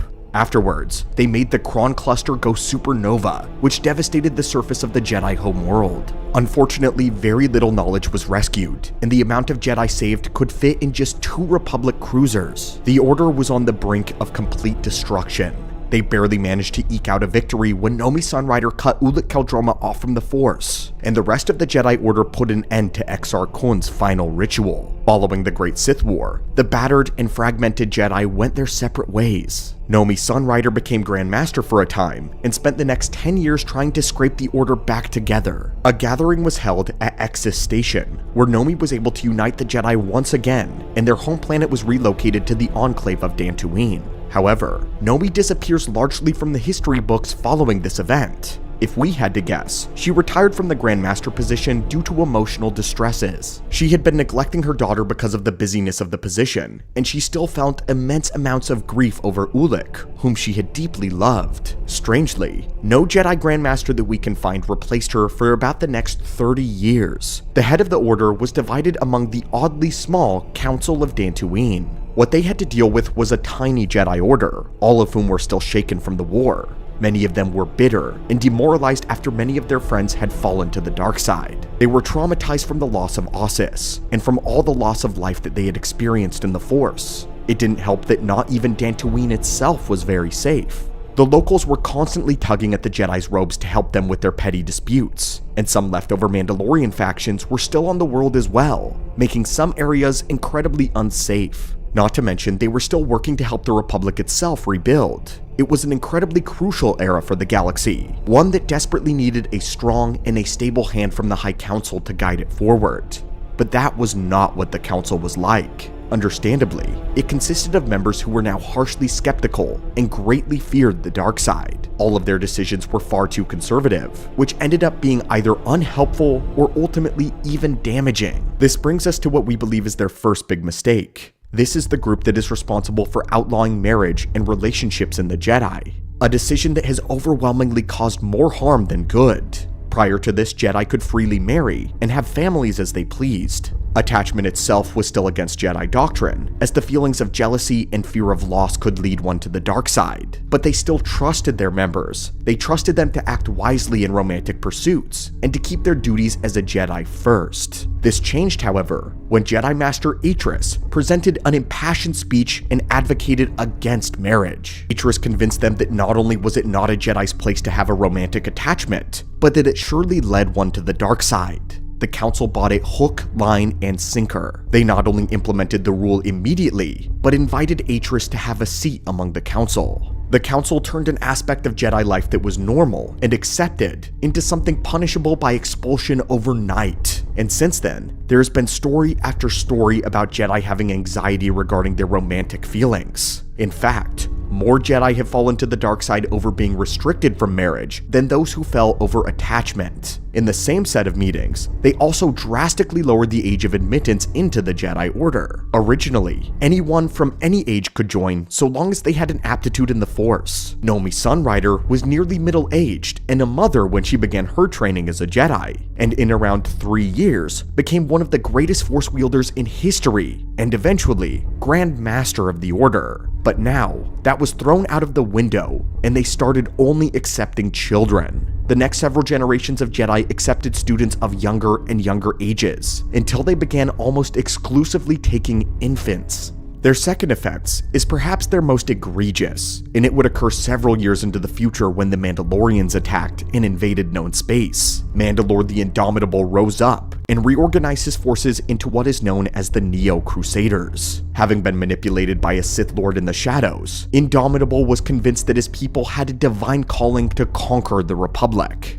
They began by testing the Republic's defenses, attacking the colonies among the Outer Rim. For 10 years, the Mandalorians got away with committing the bloodiest atrocities possible with no response whatsoever from the Jedi. The Republic itself actually suppressed news of the horrors in the Outer Rim, keeping the Jedi from ever knowing about it, and the Council itself never looked into it. Eventually, even the Republic was forced to respond to the Mandalorians when the Neo-Crusaders began making big plays towards the core and the Inner Rim. Soon, they begged the Jedi to help them, but the Council remained abstinent. This was because a few years earlier, they were told a premonition by Master Vandar Tokare. Vandar was a member of Yoda species, and the only sensible member of the Council of his time. He was a soft-spoken man, and his voice was often overruled by the more vocal and skeptical members of the Council. They did, however, put a lot of trust into his visions of the future. Vandar was exceptionally talented in foresight, and would receive premonitions that told the future with near certainty. He gave them a vague warning that he had received from the Force, telling them of a war that would tear the Jedi asunder. The war he actually foresaw, though, was the Jedi Civil War started by Revan, but the High Council misinterpreted this vision as a warning against fighting Mandalore the Indomitable instead. In fact, had they engaged the Neo-Crusaders, they would have prevented Revan's fall to the dark side entirely and saved literally billions of lives. Revan and Malak had to disobey the Council and gathered themselves a group of Jedi followers to take the fight to the Mandalorians. It wasn't enough that the Dantooine Council was neglecting the cries of the innocents in the Outer Rim, but they had to also actively impede Revan's ability to help them. They tried to stop him at every turn, denying him resources, publicly denouncing his actions, and swearing punishment on those that followed him. The minds of the Council were only changed after the Cathar massacre was uncovered. One of Revan's followers informed him that his home planet had not been heard from in quite some time, so Revan took his people to Cathar to investigate the missing population. Shortly after their arrival, Master Vrook Lamar, one of the most harsh and cruel members of the Council, pursued them there. Vrook demanded that Revan stand down and return to the Jedi at once, stating that he and his followers would be expelled if they refused. However, Revan found a Mandalorian mask in the waters. Upon lifting it, every Jedi there, including Lamar, shared a vision of what had happened on Cathar. The Force revealed that the Mandalorians had lined up the Cathar civilians in the ocean, gunning them down in cold blood. The mask Revan held onto belonged to a Mandalorian woman who had attempted to prevent the slaughter. Following the vision, the Council approved for the Revanchists to join the war, but they did so begrudgingly and continued to publicly denounce the actions of the Revanchists. Because of the Council's unwillingness to support Revan's war effort, the man had to repeatedly resort to morally compromised war tactics instead. The more Revan did this, the more he won, and the more respect he earned from the Mandalorians. The Jedi Council, however, believed that he was falling to the dark side, yet they were forced to admit that he was actually extremely effective in wartime. But when the war ended, they would commit their major offense. Revan would use the mass shadow generator to end the Mandalorians at the Battle of Malachor V. This superweapon caused immense devastation to the surface of the world, breaking it apart and killing thousands. People died everywhere, Republic and Mandalorian alike. The sudden and cataclysmic loss of life sent echoes through the galaxy and caused wounds in the Force to manifest. One of those, we would find out, would be Darth Nihilus. The Council, of course, sensed the disturbance and summoned all of Revan's Jedi back to the Enclave of Dantooine to face punishment. But the real issue wasn't truly about the mass shadow generator. It was about them following Revan at all. Despite the Revanchists being war heroes, the Council was ready to pass judgment on them for disobedience. But by now, all of them had fallen to the dark side and refused to return. Revan and Malak vanished into the unknown regions without a trace. The only one not to fall to the dark side was Meetra Surik. She was Revan's primary general, and during the devastation of Malachor V, had cut herself off from the Force as a reflex. This shielded her against being killed by the shockwave generated from the disturbance. But what she did not know was that another wound had settled on her as a result. While she was not consumed alive like Nihilus was, a rift in the Force was still open within her. She was horrified by what had happened that day and decided to heed the Council's summons out of penance. When she returned, she tried to explain herself, but the Council instead had no sympathy. They mistreated her, accused her of falling to the dark side, and ultimately banished her from the Jedi Order. Because she was the only one to return, all of the anger they had towards the Revanchists were entirely and unfairly focused on Meetra Surik alone. One of the council members, Zeb Kai-El, later came to severely regret these actions taken during this time. When he returned with Meetra, he said this: "Not once did I hear one of the council claim responsibility for Revan, for Exar Kun, for Ulik, for Malak, or for you. Yet, you were the only one who came back from the wars to face our judgment, and rather than attempting to understand why you did what you did, we punished you instead. Our one chance to see where we had gone wrong, and we cast it aside." What makes this so egregious is the fact that they knew that she was a wound in the Force. They sensed it on her and knew it was something that was extremely concerning. This was definitely something that the Jedi, the Guardians of Balance and Peace, should have kept a close eye on, but instead, they decided to keep it a secret and they cast her out. By not addressing the issue, it became a severe problem. But with all of that, Meetra Surik is not the only person to face unfair charges on Revan's account. The Council turned their wrath towards one of Revan's teachers, Traya. She had supported her student and even encouraged a few of the others in the Order to follow him against the threat of the Mandalorians. Traya was a great teacher, pushing the boundaries, but still a Jedi. The Council judged her as well, casting her out alongside Meetra Surik. In doing this, they directly became responsible for the resentment that would later cause Traya to embrace the dark side and become one of the greatest Sith Lords in history, Darth Traya. The Council created the woman that would organize the first Jedi Purge, and it was all so avoidable. One of her greatest accusers on the Council was Atris, and this is where we'll address the Council's fourth great offense. They did not sense the growing bitterness and malice within the heart of their very council member, Atris. Atris was on the Council herself, near all of them at once, but they didn't take notice, or they chose to ignore her cruelty, the cruelty festering within her. She had once been a great admirer of Meetra Surik, even idolizing her as a noble and a valiant Jedi. But when her hero joined the Revanchists, it put Atris in a state of confusion and abandonment. She believed that Meetra Surik had embodied the Jedi way, the righteousness of the Order, but she defected to join Revan, someone that everyone else was saying was a man on a path to the dark side. This put Atris in a state of conflict, one that made her doubt everything she had faith in. She blamed Meetra for her confusion, fostering a hatred inside of her. This hatred would later lead her to causing the Council's destruction, and eventually even her own fall to the dark side. The fifth offense was the wiping of Revan's memory. This one is a little bit more nuanced, so we'll have to explain it in greater detail. When Revan and Malak returned from the unknown regions, they had fully embraced a new path, the path of the Sith. They searched relentlessly for the Starforged, and utilized its power to create themselves a massive fleet. All the Jedi that followed them in the war joined their vision for a new empire, and a mass exodus for the Republic military took place. Many officers and soldiers who had served faithfully under Revan in the war joined him yet again, abandoning the Republic. And with this, the fulfillment of Vandar Toker's vision, the Jedi Civil War. For years, Darth Revan assailed the beleaguered Republic and was on the verge of victory. However, in a single battle, a Jedi strike team led by Bastila Shan engaged the Dark Lord aboard his flagship. Darth Malak, sensing a chance to seize power, fired on Revan's ship to betray him. It was thought that the Sith Lord had perished in the fight, but Bastila had rescued Revan and brought him directly before the Council. And this is where we have to give the Council a very small prop. At the very least, we can give them credit for not outright executing Revan. He was too powerful and too intelligent to simply imprison though. The only option left was to strip him of his memories and to give him amnesia. But do not confuse this with mercy, allowing him to live a normal life under their watch. They desired only to use Revan as a tool. In a rather Sith-like choice of action, the Council manipulated him and gave him a completely different identity. They made him believe that he was simply another person who they took in and were training in the ways of the Jedi. Their goal were to use his power and his intelligence to overthrow the Sith for them. To the Council, Revan was little more than a weapon.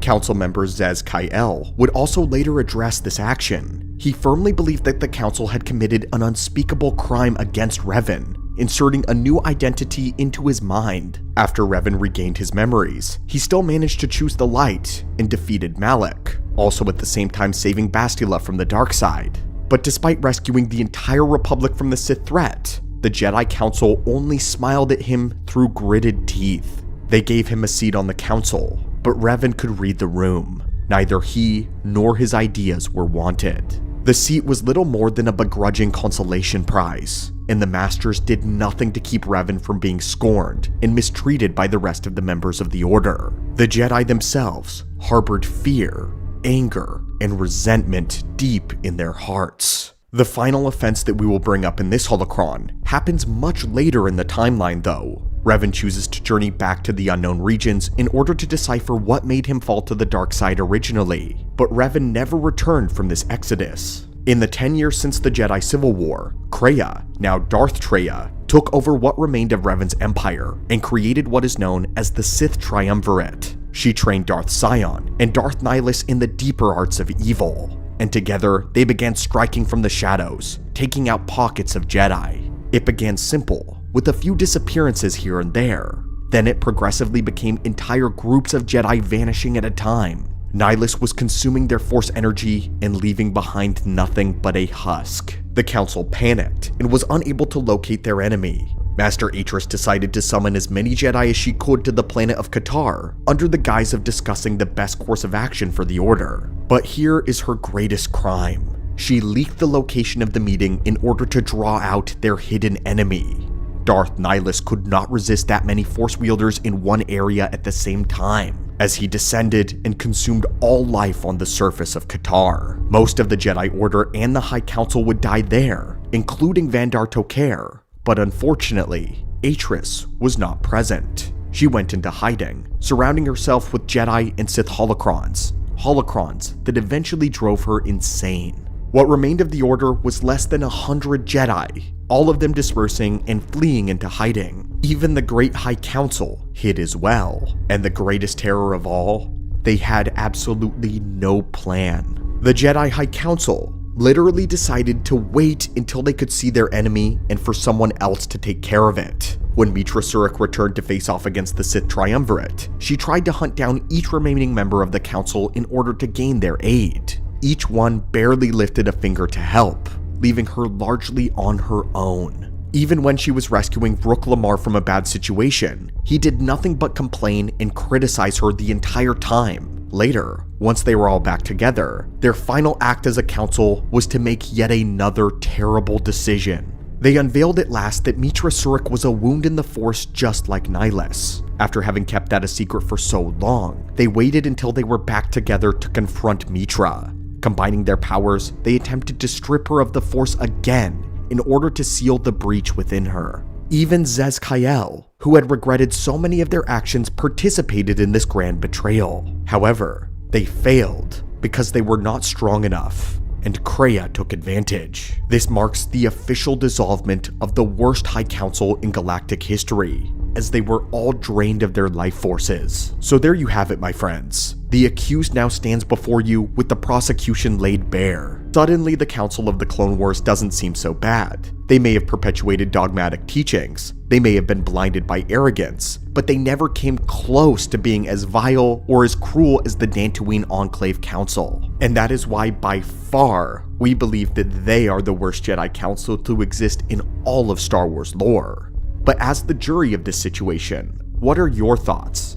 Do you think they deserve some grace given the darkness of the era that they ruled? Let us know your thoughts in the comments down below, and also let us know if you would like us to cover the best version of the Jedi High Council. Thanks so much guys for watching the channel and keeping everything running around here. As always, may the Force be with you. Darth Revan is a unique character in Star Wars lore, in that we don't have a lot of examples of his in-lore feats, but we know he's one of the most powerful characters that exists. At first though, concerning dueling, I believe Revan to be a competent duelist within the Star Wars expanded universe, a tactician and a warrior of great skill, certainly, but not among the elite duelists of the galaxy. Figures like Luke Skywalker, Tula Cord, or Yoda seem to occupy a higher echelon of lightsaber mastery, their abilities undeniable and legendary. Revan in comparison appeared to me as a powerful Force user whose strength lay more in strategy, leadership, and adaptability than in pure lightsaber combat. But as I delve deeper into how Revan approaches duels, I fear I have fallen into the very trap that has been laid for so many. A trap that countless adversaries have entered and never escaped. Revan's true brilliance as a duelist lies not in flashy technique or overwhelming physicality, but in his unmatched adaptability, his ability to analyze and exploit. He doesn't simply fight. Revan dissects his opponent, dismantling their strengths and exposing their vulnerabilities in every engagement. Revan's mind is as dangerous as his blade is, his strategy woven into every movement. This is what makes Revan special and terrifying. He operates on a level few combatants can match, seamlessly blending raw lightsaber skill with Force mastery. His dueling style is a symphony of misdirection, deception, and ruthless efficiency. When facing Revan, one may believe that they hold the upper hand, only to realize too late that they've been playing into his design all along. I have been forced to drastically reevaluate my initial assessment. Revan is not just a decent duelist, he's one of the most dangerous lightsaber masters in all of the lore. His approach to combat elevates him into the same league as the greats, not just because of raw power or finesse alone, but because of his ability to turn any fight into a deadly game of strategy, one that he rarely loses. Revan may very well be one of the finest duelists in the galaxy, and to underestimate him is to court death. On the surface, Revan's combat style appeared to lean heavily on Force-based abilities. His reliance on the Force was undeniable, and his lightsaber form seemed almost tailored to create opportunities for this, to tap into his true power, his unparalleled mastery and knowledge of the Force. To many, this may suggest a weakness in Revan's blade work, as if his lightsaber were meant to be a placeholder, merely a secondary tool to complement his Force dominance. But Revan's style is so much greater than that. Revan's chosen lightsaber form, I believe, was Form 6 Nyman, often dismissed by Jedi and Sith alike as a jack-of-all-trades, master-of-none form. It lacks the acrobatics of Ataru, the defensive refinement of Sarisu, or the dueling precision of Makashi. For most practitioners, it is a safe, adaptable form with no extremes to boast. Yet, to Revan, Nyman was transformed. He used it not as a crutch, but as a versatile weapon, exploiting its flexibility to seamlessly integrate his lightsaber skills and his Force techniques. Revan was technique and power. Nyman's lack of specialization was not a limitation for Revan, but was a strength. It allowed him to fluidly adapt to any opponent or any situation, switching from blade work to Force attacks in a way that was seamless and unpredictable. Revan's enemies often expected Force to be his crutch, underestimating his proficiency with the lightsaber. However, they would soon learn. Revan was as deadly with the lightsaber as he was with his mind and with the Force. Revan's mastery of Nyman showcased his ability to think beyond the traditional limitations of combat. He used the form's supposed weaknesses as a trap, baiting the enemy into underestimating him. While others saw Nyman as a compromise, Revan saw as a foundation for his unique hybridized style. His adaptability, intelligence, and blending of lightsaber combat with the Force elevated him far beyond the form's reputation, making Revan one of the galaxy's most formidable duelists, and certainly in the debate for one of the best Nyman practitioners. It is a testament to his brilliance. At first, over-reliance on the Force, which was a weakness, in reality is the ultimate expression of versatility. It was a part of an intricate strategy that made Revan nearly impossible to predict or to overcome. Nyman in Revan's hands became a weapon as powerful as the Force itself. His use of Form 6 was to indicate a killing blow, the moment that signaled the beginning of the end. For most, Form 6 was a balanced, versatile form meant for generalists, but to Revan, it became something far deadlier. What made his 9-man so lethal wasn't the form itself, but the way Revan wielded it in the culmination of a broad strategy. It was a perfect, refined weapon, cutting down enemies with precision and purpose, backed by whatever approach was best suited for that specific battle at hand. But this is where things get interesting. I think Revan is so much more than just Form 6. I actually think he's a master of 2 other lightsaber combat forms. Revan typically employed 2 distinct approaches to combat, each tailoring the level of threat or skill posed by an enemy. Against dangerous and particularly skilled enemies, Revan would often use Form 5 Jam-So, the aggressive, powerful, and overwhelming variant. Form 5 allowed Revan to dominate the battlefield early, testing the limits of his opponent's defenses and applying relentless pressure to provoke mistakes. Revan's use of the form was evident, yet it was never his intention to finish fights with Form 5, something that it was normally amazing at. Instead, it was a probe, a calculated opening to gather information about his enemy. What are their strengths? What are their vulnerabilities? He tested this with overwhelming offense. But Revan is even better than that. Just as often, he would take the opposite approach, opening a duel with Form 3 Surisu. Unlike the raw offense of Form 5, Surisu's defensive nature allowed Revan to weather his opponent's storm, carefully analyzing their patterns and their strategy. Revan's defense was never passive. It was a deliberate act of control. Each block, parry, and deflection was designed to reveal something about his adversary, how they moved, how they thought, what were their weaknesses, what are their strengths. These styles, 5 and 3, were not for Revan the tools to end a fight, as they were the duelists such as Anakin Skywalker and Obi-Wan Kenobi. But for Revan, they were groundwork, the opening acts of a larger plan. His genius was his mind, always, working several steps ahead of everybody else, calculating every possibility, every contingency like a galactic Sherlock Holmes. Revan didn't just fight his enemy, he studied them, then he broke them, and he understood every strike. By the time Revan made the decisive move, he had already concocted the plan. Every motion of the blade and step of his foot was a calculated piece of a great strategy, one set in motion 10 moves earlier. It was 9-man, his masterful integration of lightsaber combat and force power that always delivered the decisive blow. The versatility of 6 in Revan's hands allowed him to seamlessly switch tactics, exploiting every vulnerability that he had uncovered. By the time Revan struck with 9-man, the battle was no longer a contest. It was a foregone conclusion. His opponent already defeated. They just didn't realize it yet. Revan was a genius with the lightsaber as well, but he never stuck to one form. In fact, we never really ever hear Revan talk about lightsaber combat. But what we do learn a lot about Revan is his combat in general, how he transforms it all into a chess match played on the plane of his mind.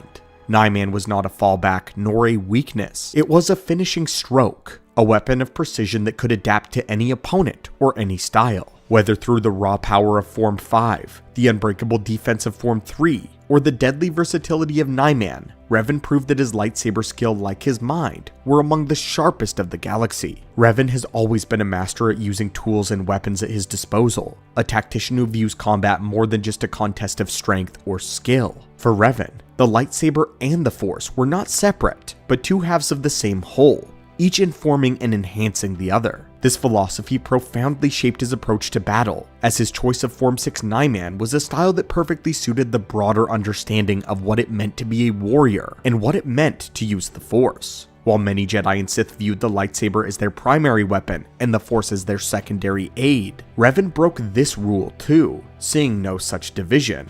Revan believed that true mastery came from integrating both the seamless, unified strategy of the Force and the lightsaber. The Force was not a tool but an extension of himself, as was his blade. Together they created a dynamic and adaptive style, as he dominated battles on every level: physical, mental, spiritual. Revan used the Force not just to enhance his movement or strength, but to dictate the flow of the battle. Whether hurling opponents with telekinesis, blinding them with Force-based illusions, or strategically controlling the terrain, Revan turned the Force into an extension of his blade, and vice versa. Revan's mastery of this holistic approach made him extraordinarily versatile, where other combatants may fall into patterns or rely too heavily on either their blade or the Force. Revan, who always breaks the rules, did so here as well. He was able to outthink and outmaneuver his opponents who could not grasp the breadth of his capability. For Revan, victory was not just about the lightsaber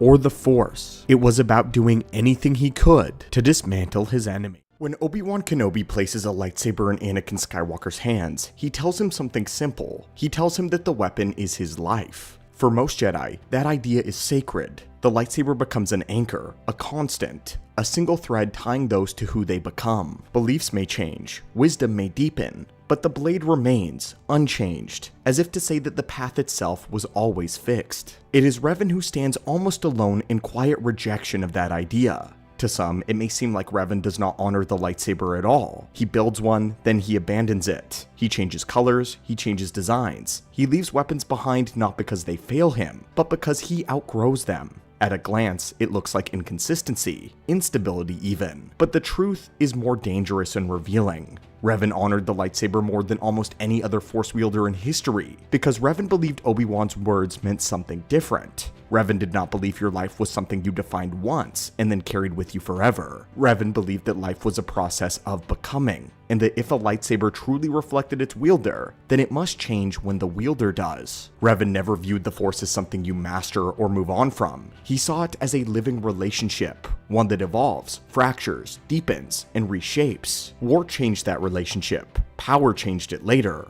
Loss changed it. And finally, enlightenment. And each time that it did, Revan felt compelled to reflect that truth outwardly, so he built new lightsabers, again and again. Each blade became a mirror of who he was at the moment, his beliefs, his certainty, his understanding of power. The lightsabers of blue, red, purple, green, not fashion, but chapters in a life defined by evolution. In this holocron, we're going to talk through each of Revan's lightsabers in order, their color, the galactic events surrounding their creation, and most importantly, what each one reveals about how Revan's connection to the Force has changed over time. Before the Sith, before the mask, and before the galaxy ever learned the name Revan. At this point in the story, Revan is a guardian of the Jedi in the truest sense of the word. Revan believes in them beyond just wielders of the Force. He believes in the institution, a stabilizing presence in a fragile galaxy. To Revan, the Force at this stage is something meant to be served through structure. The light side is not just moral preference, it is order, responsibility, and restraint. This is what gives meaning to the Jedi. This belief is reflected in Revan's first lightsaber, a blue lightsaber. Blue is the color of action in defense of something greater than yourself. It is a blade for those who step forward when others hesitate, when Jedi trust the system that they serve. When Revan carries the lightsaber, he does so with conviction. He believes that the Jedi are right. He believes that the Republic is worth saving. And he believes that if the Jedi act decisively, then they can prevent the galaxy from tearing itself apart.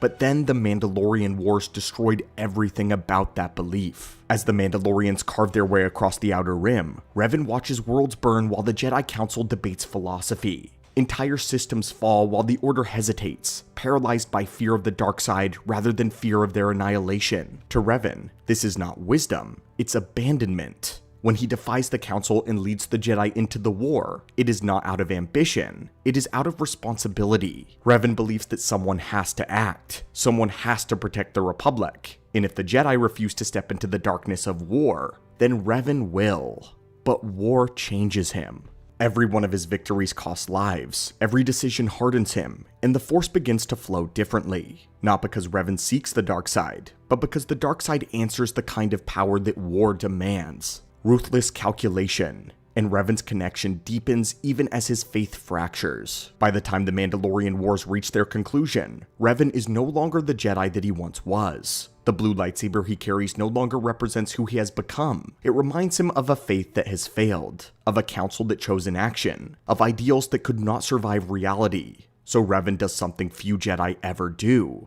Eventually, he discards his lightsaber. It is in the aftermath of that abandonment that Revan encounters something worse than war. On the world of Dromund Kaas, he comes face to face with an Emperor, a being older than any Sith Revan has studied, a presence so vast, so consuming, that it reframes everything that Revan thought he understood about power and about the Sith. Darth Vitiate does not create Revan's darkness, but he recognizes it. He fractures Revan at the exact point where conviction has already collapsed. The Jedi Order failed Revan, war reshaped him, and Vitiate exploited the cracks. The blue lightsaber is abandoned, left behind because it belongs to a man who believed in the light, who believed in the Jedi, and believed that they together were enough. But Revan would never believe that again. But to understand Revan's next phase, we have to go back to the Mandalorian Wars. Revan and Malak had begun uncovering the Rakatan star maps. At first, these discoveries were not about conquest or ambition, they were strategic. Revan was already looking beyond the war, sensing that the Mandalorians were only a symptom of something larger,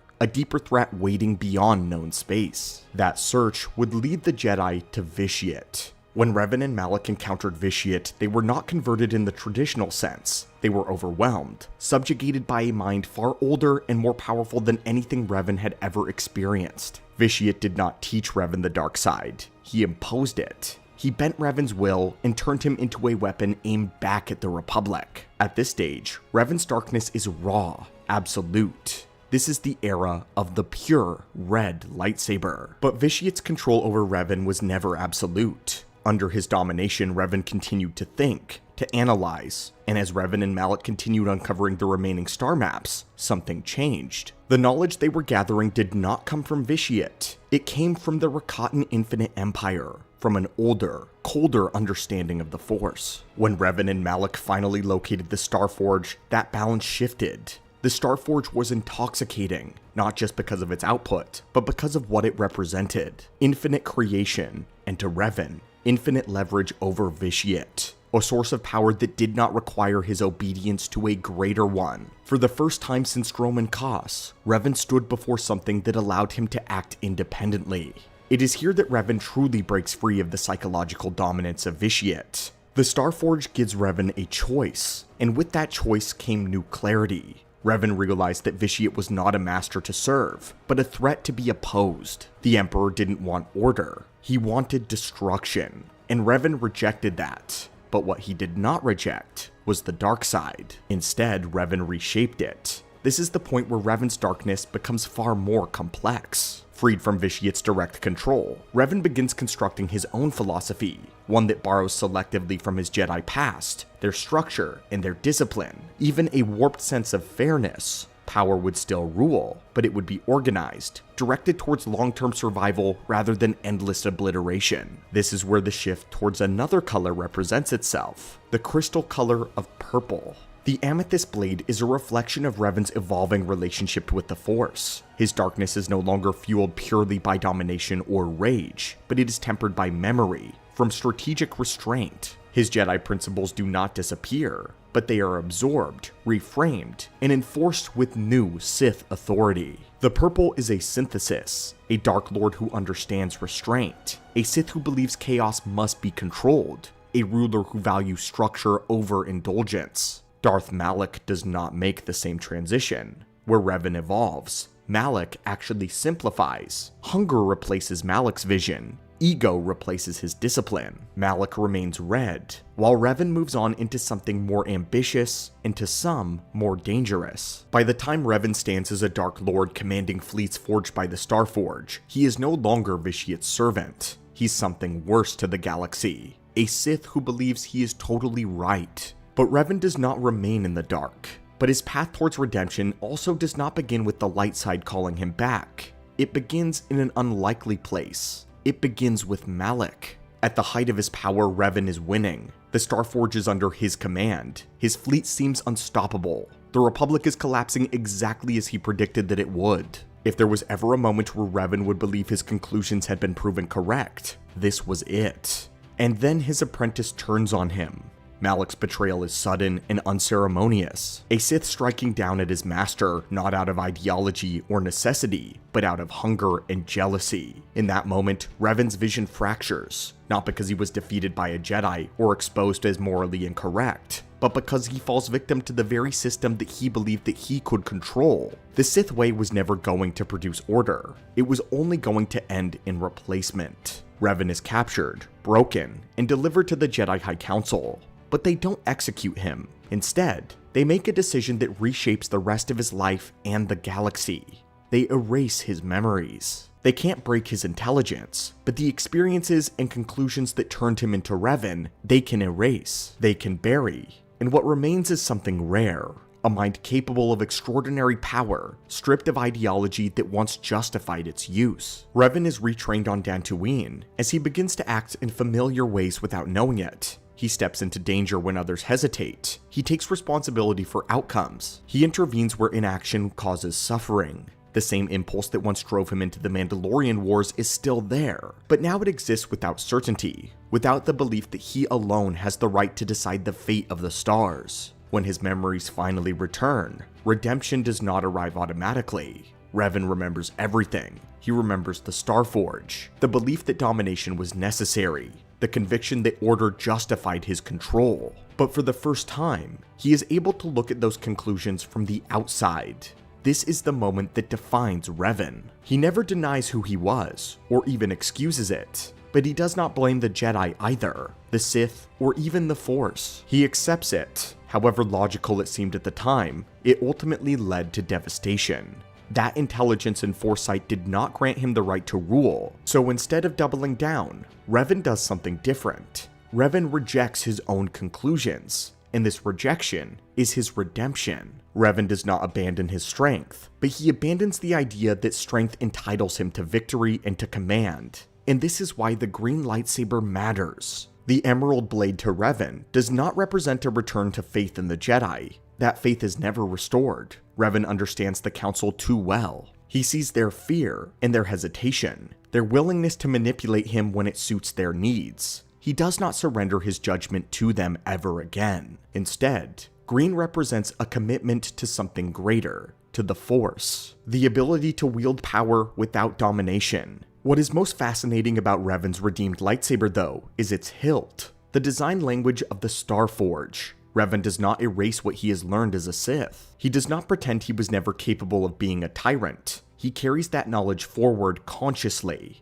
The Starforge taught Revan how absolute power functions, and so Revan's green lightsaber, in some ways, reflects the Starforge in design. Malak proved to him where Sith ambition leads, and the memory wipe gave him the space to see both clearly. The green lightsaber to Revan is not forgiveness, it's his accountability. The green lightsaber does not absolve Revan by the galaxy. History does not forget what he has done, and Revan himself will never let go. But for the first time, Revan is no longer ruled by certainty, fear, or the need for dominance. Revan can now choose a different path, and that choice, more than any battle or title, is what defines the final evolution of Revan's connection to the Force. Revan's story is amazing because it can be read through the colors that he has left behind. Blue represents faith, a belief in the Jedi and the idea that structure and restraint were enough to protect the galaxy. It is a blade carried by someone who trusted the system to do the right thing.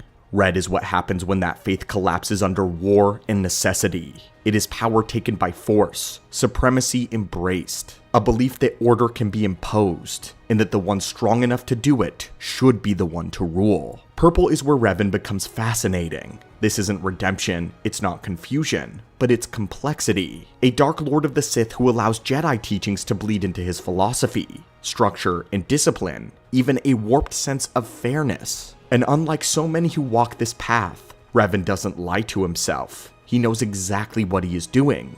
Purple is a conscious decision, and green is not the end of that journey, not a return to innocence or blind faith in the Jedi. Green is Revan's accountability, a rejection of the conclusions that he drew. Power still wielded, but no longer justified by certainty or ultimate dominion. With green, Revan is liberated because he accepted responsibility. Each color reflects a different relationship to the Force. Each blade marks a moment where Revan changed, learned, and moved forward. So which version of Revan do you find the most fascinating? The idealistic guardian, the conquering Dark Lord, the complex strategist walking the line, or the one who chose accountability over rule? For us, it's purple, because that's the version of Revan who understands both sides and chooses his path with open eyes. Let us know what path of Revan resonates with you the most. And as always, may the Force be with you on your own path, and have a phenomenal day. When discussing Revan's time as a Sith Lord, a lot of the focus and attention is given to how he returned from being a war hero to a scourge of the Republic. His battlefield exploits, as well as his connection to the dark side, have rarely been replicated. Not only this, but he was an expert strategist, one who knew how to break down the Republic and the Jedi from both the outside and the inside. Supplementing all of this was his exceptional charisma, which saw him recruit many members of the Jedi Order and the Republic military to his side. But the aspect that's not often talked about is the Sith Empire under Revan's rule. For the brief period when Revan was a Dark Lord of the Sith, he followed in the footsteps of the Sith Lords who came before, establishing a vast and a powerful galactic rule. But what was his empire actually like? How was it different from the others that came before and after? And is it possible that Revan's empire was the best version of what a Sith empire could be? Greetings again, lore junkies, and welcome back to the archives. In today's holocron, we're going to be talking about how strong Darth Revan's empire actually was. If you like these deep dives into the lesser observed parts of the lore, then let us know what you want to see next in the comments down below. Now, let's enter the archives and begin. The first thing to note when talking about Revan's empire was its size. What many people do not know is the area of space he possessed was absolutely gargantuan. According to the maps provided by Star Wars Essential Atlas, his Sith Empire at its peak occupied nearly half of the known galaxy, absolutely dwarfing Hutt space, as well as squeezing the Republic against the unknown regions. Darth Revan didn't just simply occupy a few planets as fortress worlds, he established actual territory. It would all begin with the reclamation of Sith space. In the Stygian caldera, over in the northeastern quadrant of the galaxy, Darth Revan and Darth Malak had journeyed into wild space, after finding evidence that the old Sith Empire still existed. There they found Drome and Kos, and had their minds dominated by Emperor Vitiate. Vitiate sent them back to find the Starforge, and launch a major offense against the Republic in order to test its resolve. However, Vitiate underestimated the power of the two Jedi, who managed to break free of his hold over their minds. Unfortunately, they were still swayed permanently to the dark side.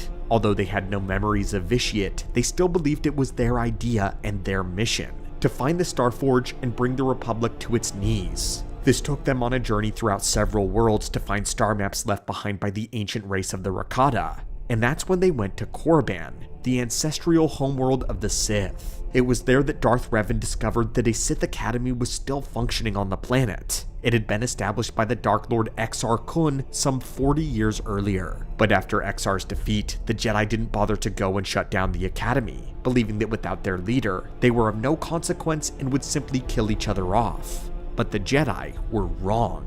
The Academy had remained intact under the leadership of a strong headmaster, one who was awaiting the return of a true Dark Lord. That return came in the form of Darth Revan, and the Academy promptly pledged their allegiance to the new Lords of the Sith. Revan and Malak operated quickly and quietly for the formative months of their empire. They took over all of Sith space, and then finally located the Starforge over the Rakatan homeworld of Rakata Prime, also known as Lehon. The Starforge was a sentient space station factory that harnessed the star energy of its nearby star and the dark side of the Force to create an endless supply of ships, droids, and weapons of war based on the designs that fed it. Darth Revan would feed its designs to the Republic's catalog of Indicator-class cruisers and Centurion-class battlecruisers. Those were the ships that he was most familiar with. After all, he had been in command of a sizable navy during the preceding Mandalorian War. Also, as a way to pay homage to the ancient Sith, and to publicly announce himself as a Dark Lord, Revan had the Starforge craft Darafam-class battleships. These were incredibly important to history, as they were the ships under the command of Naga Sadow when the old Sith Empire invaded the Republic during the Great Hyperspace War. Along with his navy, he had the Starforge craft a large storm of snub fighters and troop shuttles. Revan would even make the silhouette of the Starforge the emblem of his empire, proving how crucial it was to his victory. With Revan's oppressively massive navy, he made a grand appearance to the Republic, and through his charisma caused many of his old comrades to defect to his empire. Many of the men who served under him during the Mandalorian Wars had seen the Republic's deficiencies and desired to follow Revan's new vision.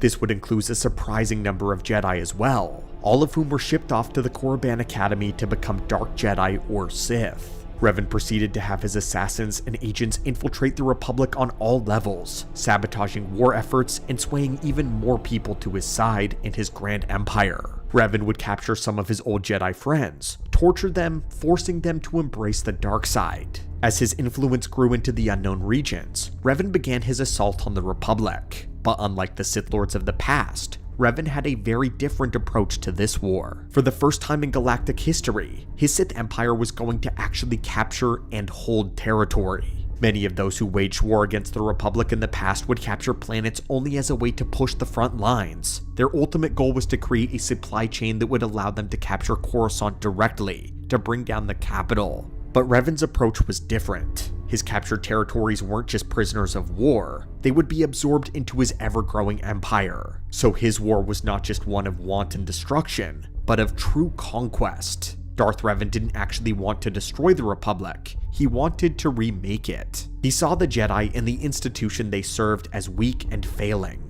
Because of Exar Kun's attack 40 years earlier, the Jedi were in a sorry state, and the Republic was weary. Revan had seen how they had almost crumbled under the onslaught of the Mandalorians, and how slow and ineffectual the Jedi were to respond to the crisis. And so Revan sought not to bring down his home, but to improve it, to make it stronger. Because although he could not remember Vitiate, he still suspected there was another threat on the horizon, one that the Republic needed to be ready for. In Revan's mind, only the strength of the Sith and the dark side could bring the Republic to its greatest heights and greatest glory. But as for the territories that he did own, he would establish an interesting structure of life. Much like Sidious's empire in the future, Revan would promote the idea of competition in all levels of his command structure. The guiding principle of this empire was survival of the fittest, as was the way of the dark side. Darth Revan made no apologies for inserting Sith doctrine even into the lives of non-Force sensitive beings. He was fully devoted to their ways, and he wanted to go all in.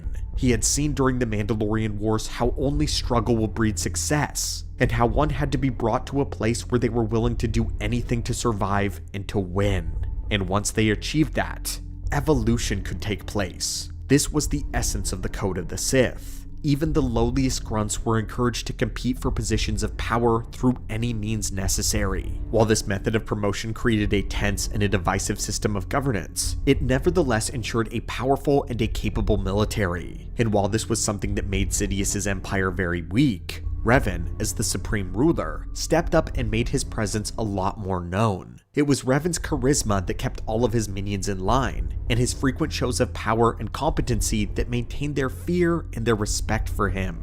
Emperor Palpatine became a recluse, having all of his orders carried out through Vader and his Moffs, all of whom had ambitions of their own. But it was the mask, the face of Darth Revan who established himself as an indomitable personality who would tolerate no failure. He inspired those in the Empire to believe themselves to be invincible, and because of this he blazed a trail of fire through the Republic. When it came to the conquered territories and planets within his empire, Revan had a unique approach to managing them in wartime. A single governor, often a dark Jedi, would be posted on each world and housed within an embassy. They were given command over a security force large enough to keep the planet under their control. The Sith fleet itself was often on the move, because Revan liked to strike hard and to move quickly. Not to mention, Revan preferred being right on the front lines, commanding his troopers. During the war, the purpose of these embassies wasn't so much to provide a governing body of conquered worlds. In actuality, they were more like command points, meant to expedite the support and deployment of troops and military forces. Everyday life under Revan's empire was actually a lot more tame than occupation from other Sith empires in history. More often than not, when Revan established Sith presence on a planet, they were put under careful watch and maximum security. Laws were enforced with severity, and all of the world's leaders were answerable to the Sith. However, the worlds were largely allowed to retain their leaders and their established way of life, so long as they were obedient to the Dark Lord.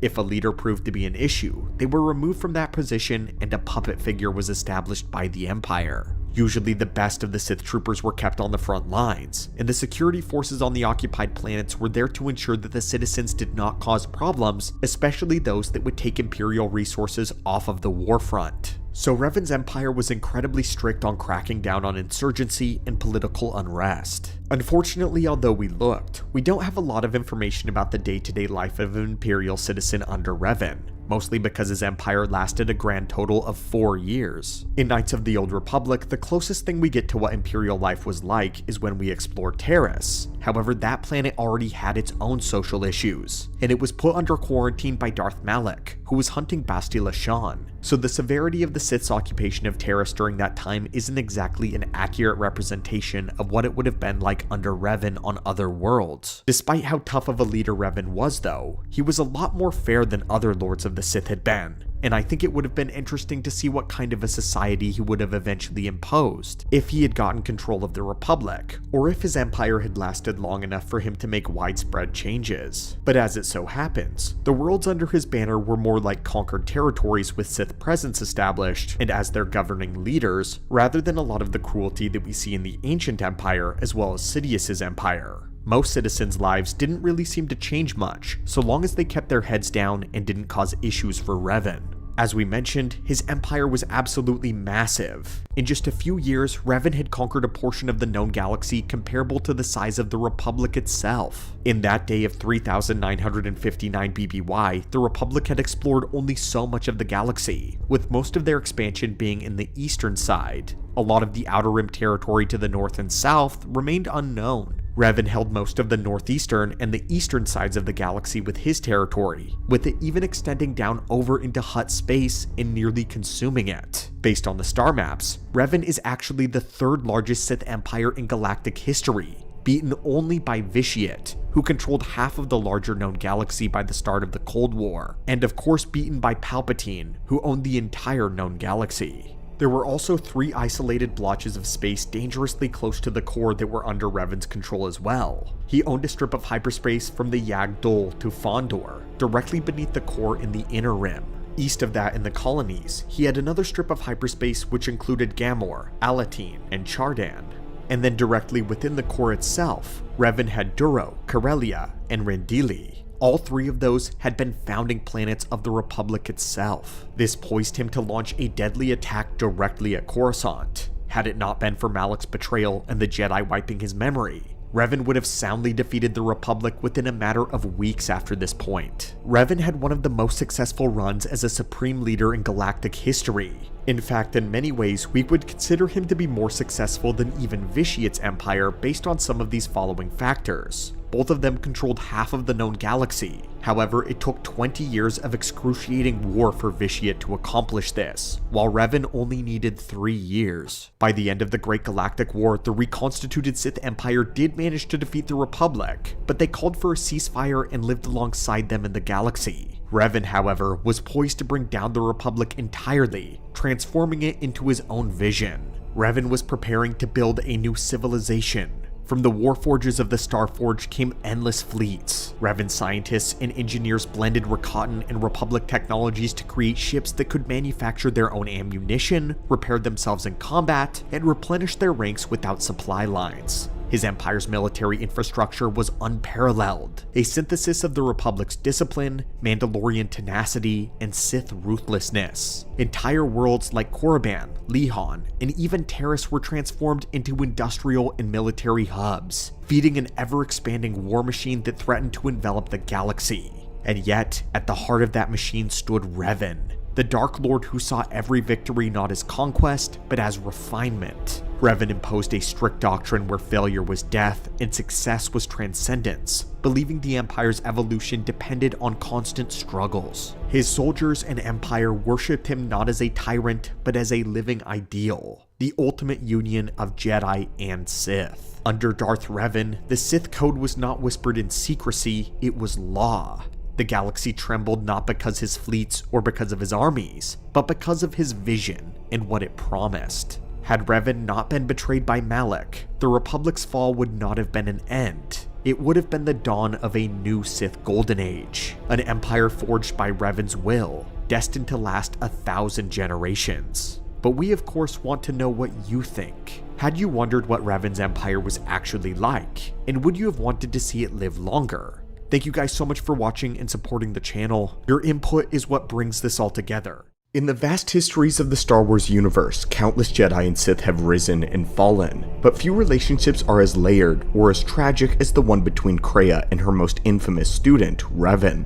Their bond was not merely that of master and apprentice, it was something deeper, something closer to the meeting of kindred spirits. Each saw in the other a reflection of their own discontent with the dogma of the Jedi, and a shared yearning to understand the true nature of the Force. Traya was never a conventional Jedi. Even in her earliest years as a teacher, she harbored a profound skepticism towards the Order's rigid philosophy. Where others taught submission to the Force, Traya questioned whether the Force itself was worthy of reverence at all. Was it truly the benevolent energy that the Jedi doctrine proclaimed it was? Or was it something more insidious, an uncaring, manipulative, a will that shaped the galaxy's destinies only to feed on its cyclical hunger? When Revan came to Traya as a student, he was already marked with relentless curiosity. Revan did not just simply accept the teachings handed down by the Council. He challenged them, dissected them, and sought something beyond the binary struggle of the light and the dark side. In Revan, Traya believed that she had found a mind as sharp and as restless as her own. She saw in him a promise, the possibility that he might become the first individual to look into the abyss of the Force, and emerge not merely as a servant of its will, but as something greater, something unbound.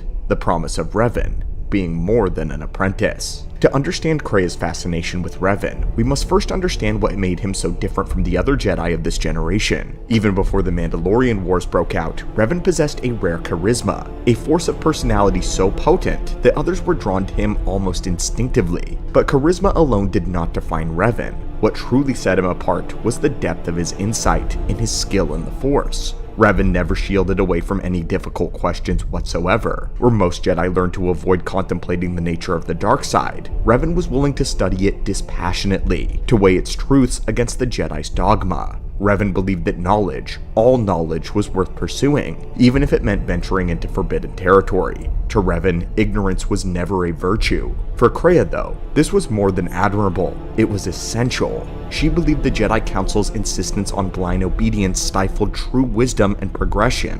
Where others saw Revan's questioning as dangerous, Traya saw as evidence of a mind that might one day uncover the hidden truths of the Force itself. It is no exaggeration to say that in Revan, Traya saw the possibility of a new kind of being, someone who could rise above the endless struggle between the Jedi and Sith, the light and the dark, and even perhaps transcend the Force's manipulation of all life. This was the hope that defined Traya's early faith in her young apprentice Revan.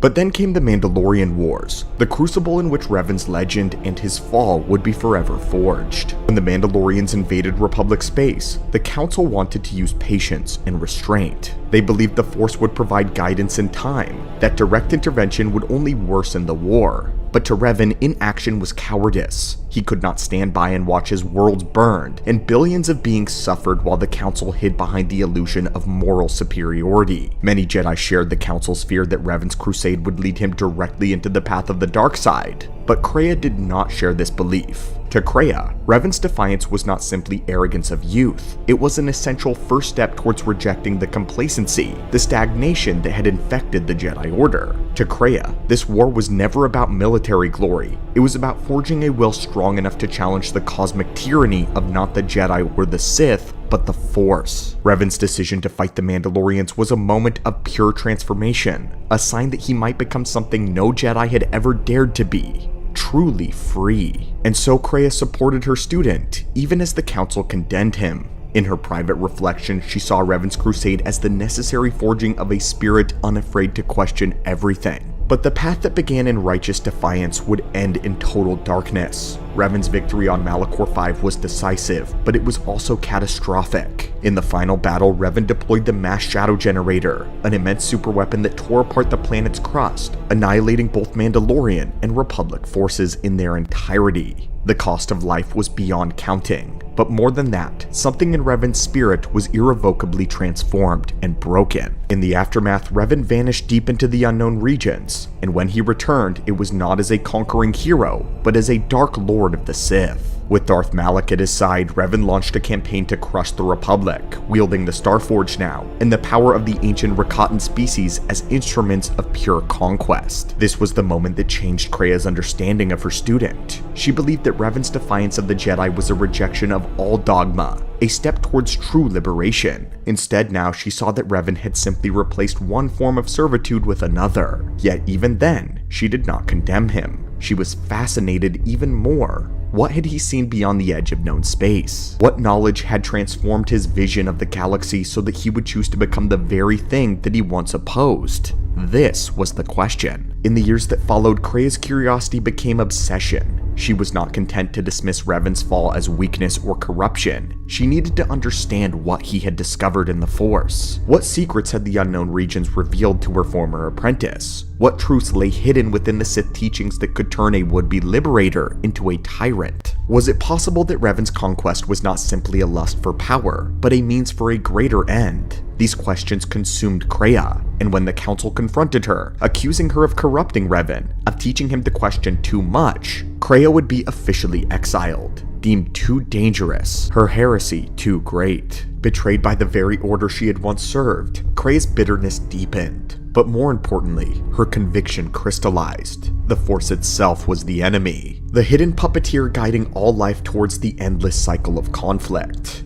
It was this conviction that drew Traya back to the site of great death, back to Malachor, the place where Revan's fall had begun in her eyes. There, Traya uncovered the Traya Academy, a repository of ancient knowledge buried beneath the shattered surface, knowledge that belonged to the Sith. In the darkness that now consumed Malachor, Traya embraced her destiny. She no longer would be a mere observer or a teacher. She would become something new, a force of her own making, unbound by Jedi or Sith, devoted to the singular purpose of destroying the Force's hold over all life. And so Traya became Darth Traya, the Lord of Betrayal. She allied herself with Sion and Nihilus, not out of allegiance to the Sith, but because she believed that they were tools, stepping stones into her quest to wound the Force itself. Ironically, it was Revan's failure that had inspired her transformation. She still believed that he had come closer to anyone from breaking free of the Force's will. But in the end, Revan too had succumbed to the same cycle that he had sworn to escape. And now came the final judgment of Revan. In Traya's later reflections, her view of Revan became a paradox. He was once her greatest hope, and yet, now her most profound disappointment. She respected the clarity of his vision and the boldness of his defiance. No other Jedi had dared so much, risked so much, or seen so far into the abyss. But ultimately, Revan proved unable to escape the binary of Jedi and Sith. He had merely traded one set of chains for another. To Traya, this was the final proof that the Force itself was the true villain of the galaxy. It created individuals of extraordinary potential like Revan, only to corrupt and destroy them later. It offered power, but demanded servitude. In her mind, Revan's story was a cautionary one. No matter how brilliant, no matter how driven, no being could truly be free so long as the Force was allowed to shape destiny. And so Traya resolved to do what Revan would not. She would break the cycle, even if it meant destroying herself and everyone else in the process. Many had wondered whether Revan was, in some sense, a proto-chosen one, a being whose destiny was to bring balance to the Force, or perhaps to maybe even end its tyranny forever. To Traya, Revan was certainly something close to that. She believed that Revan embodied a unique convergence of will, intellect, and power, qualities that may have enabled him to transcend the limitations of Jedi and Sith. But where Anakin's destiny was shaped by prophecy, Revan's path was shaped by his own choices. He was not compelled by visions or ancient predictions. He simply chose to question everything, to defy everyone, and to seek the truth at no matter the cost. It was this quality that Traya admired the most about Revan, and it was the same quality that made his ultimate failure so bitter. Revan came closer than anyone to escaping the Force's grasp, but in the end, he was still forever bound to it. His conquests, his alliances, his betrayals, it was all a part of the same cycle engineered by the Force. Traya's entire life became defined by her attempt to understand Revan and to surpass him. Her exile, her transformation into Traya, her eventual betrayal of her apprentices, Sith and Jedi, all of it grew from the seed planted by Revan's fall. Traya would never accept that he had simply succumbed to the dark side. She needed to believe that there was a deeper truth to be found, a path that could be completed where he had faltered and failed. This is the tragedy of Traya. Her mind was too sharp to accept confronting illusions, but her heart was too bound to Revan's example to ever fully let go of him. Even in Darth Traya's final moments, when she faced the Jedi exile and prepared to die, she could not help but measure herself and everyone else against the legacy of Revan. In the end, Darth Traya's story is not simply the tale of a fallen Jedi or a Sith. It is the story of a philosopher who dared to question the fundamental nature of the Force itself. The story of a woman who placed all her faith in an apprentice she believed might finally break the hold that the Force had on the galaxy. Revan was, for Traya, the embodiment of possibility.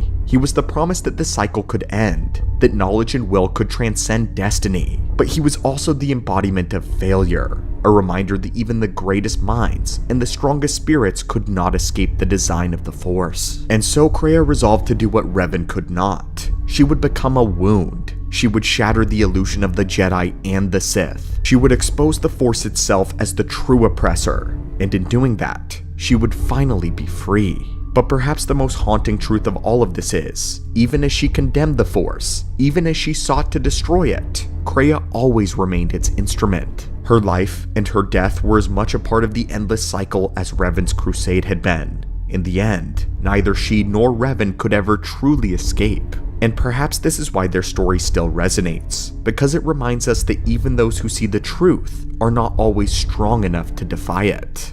As always, my friends, thank you so much for visiting the archives here today as we continue to document the story, life, and history of Traya and Darth Traya, and if you would like to see more, please be sure to request it down below. And again, my friends, listen to the currents of the Force, but possess your own will to defy it. And I hope to see you again soon.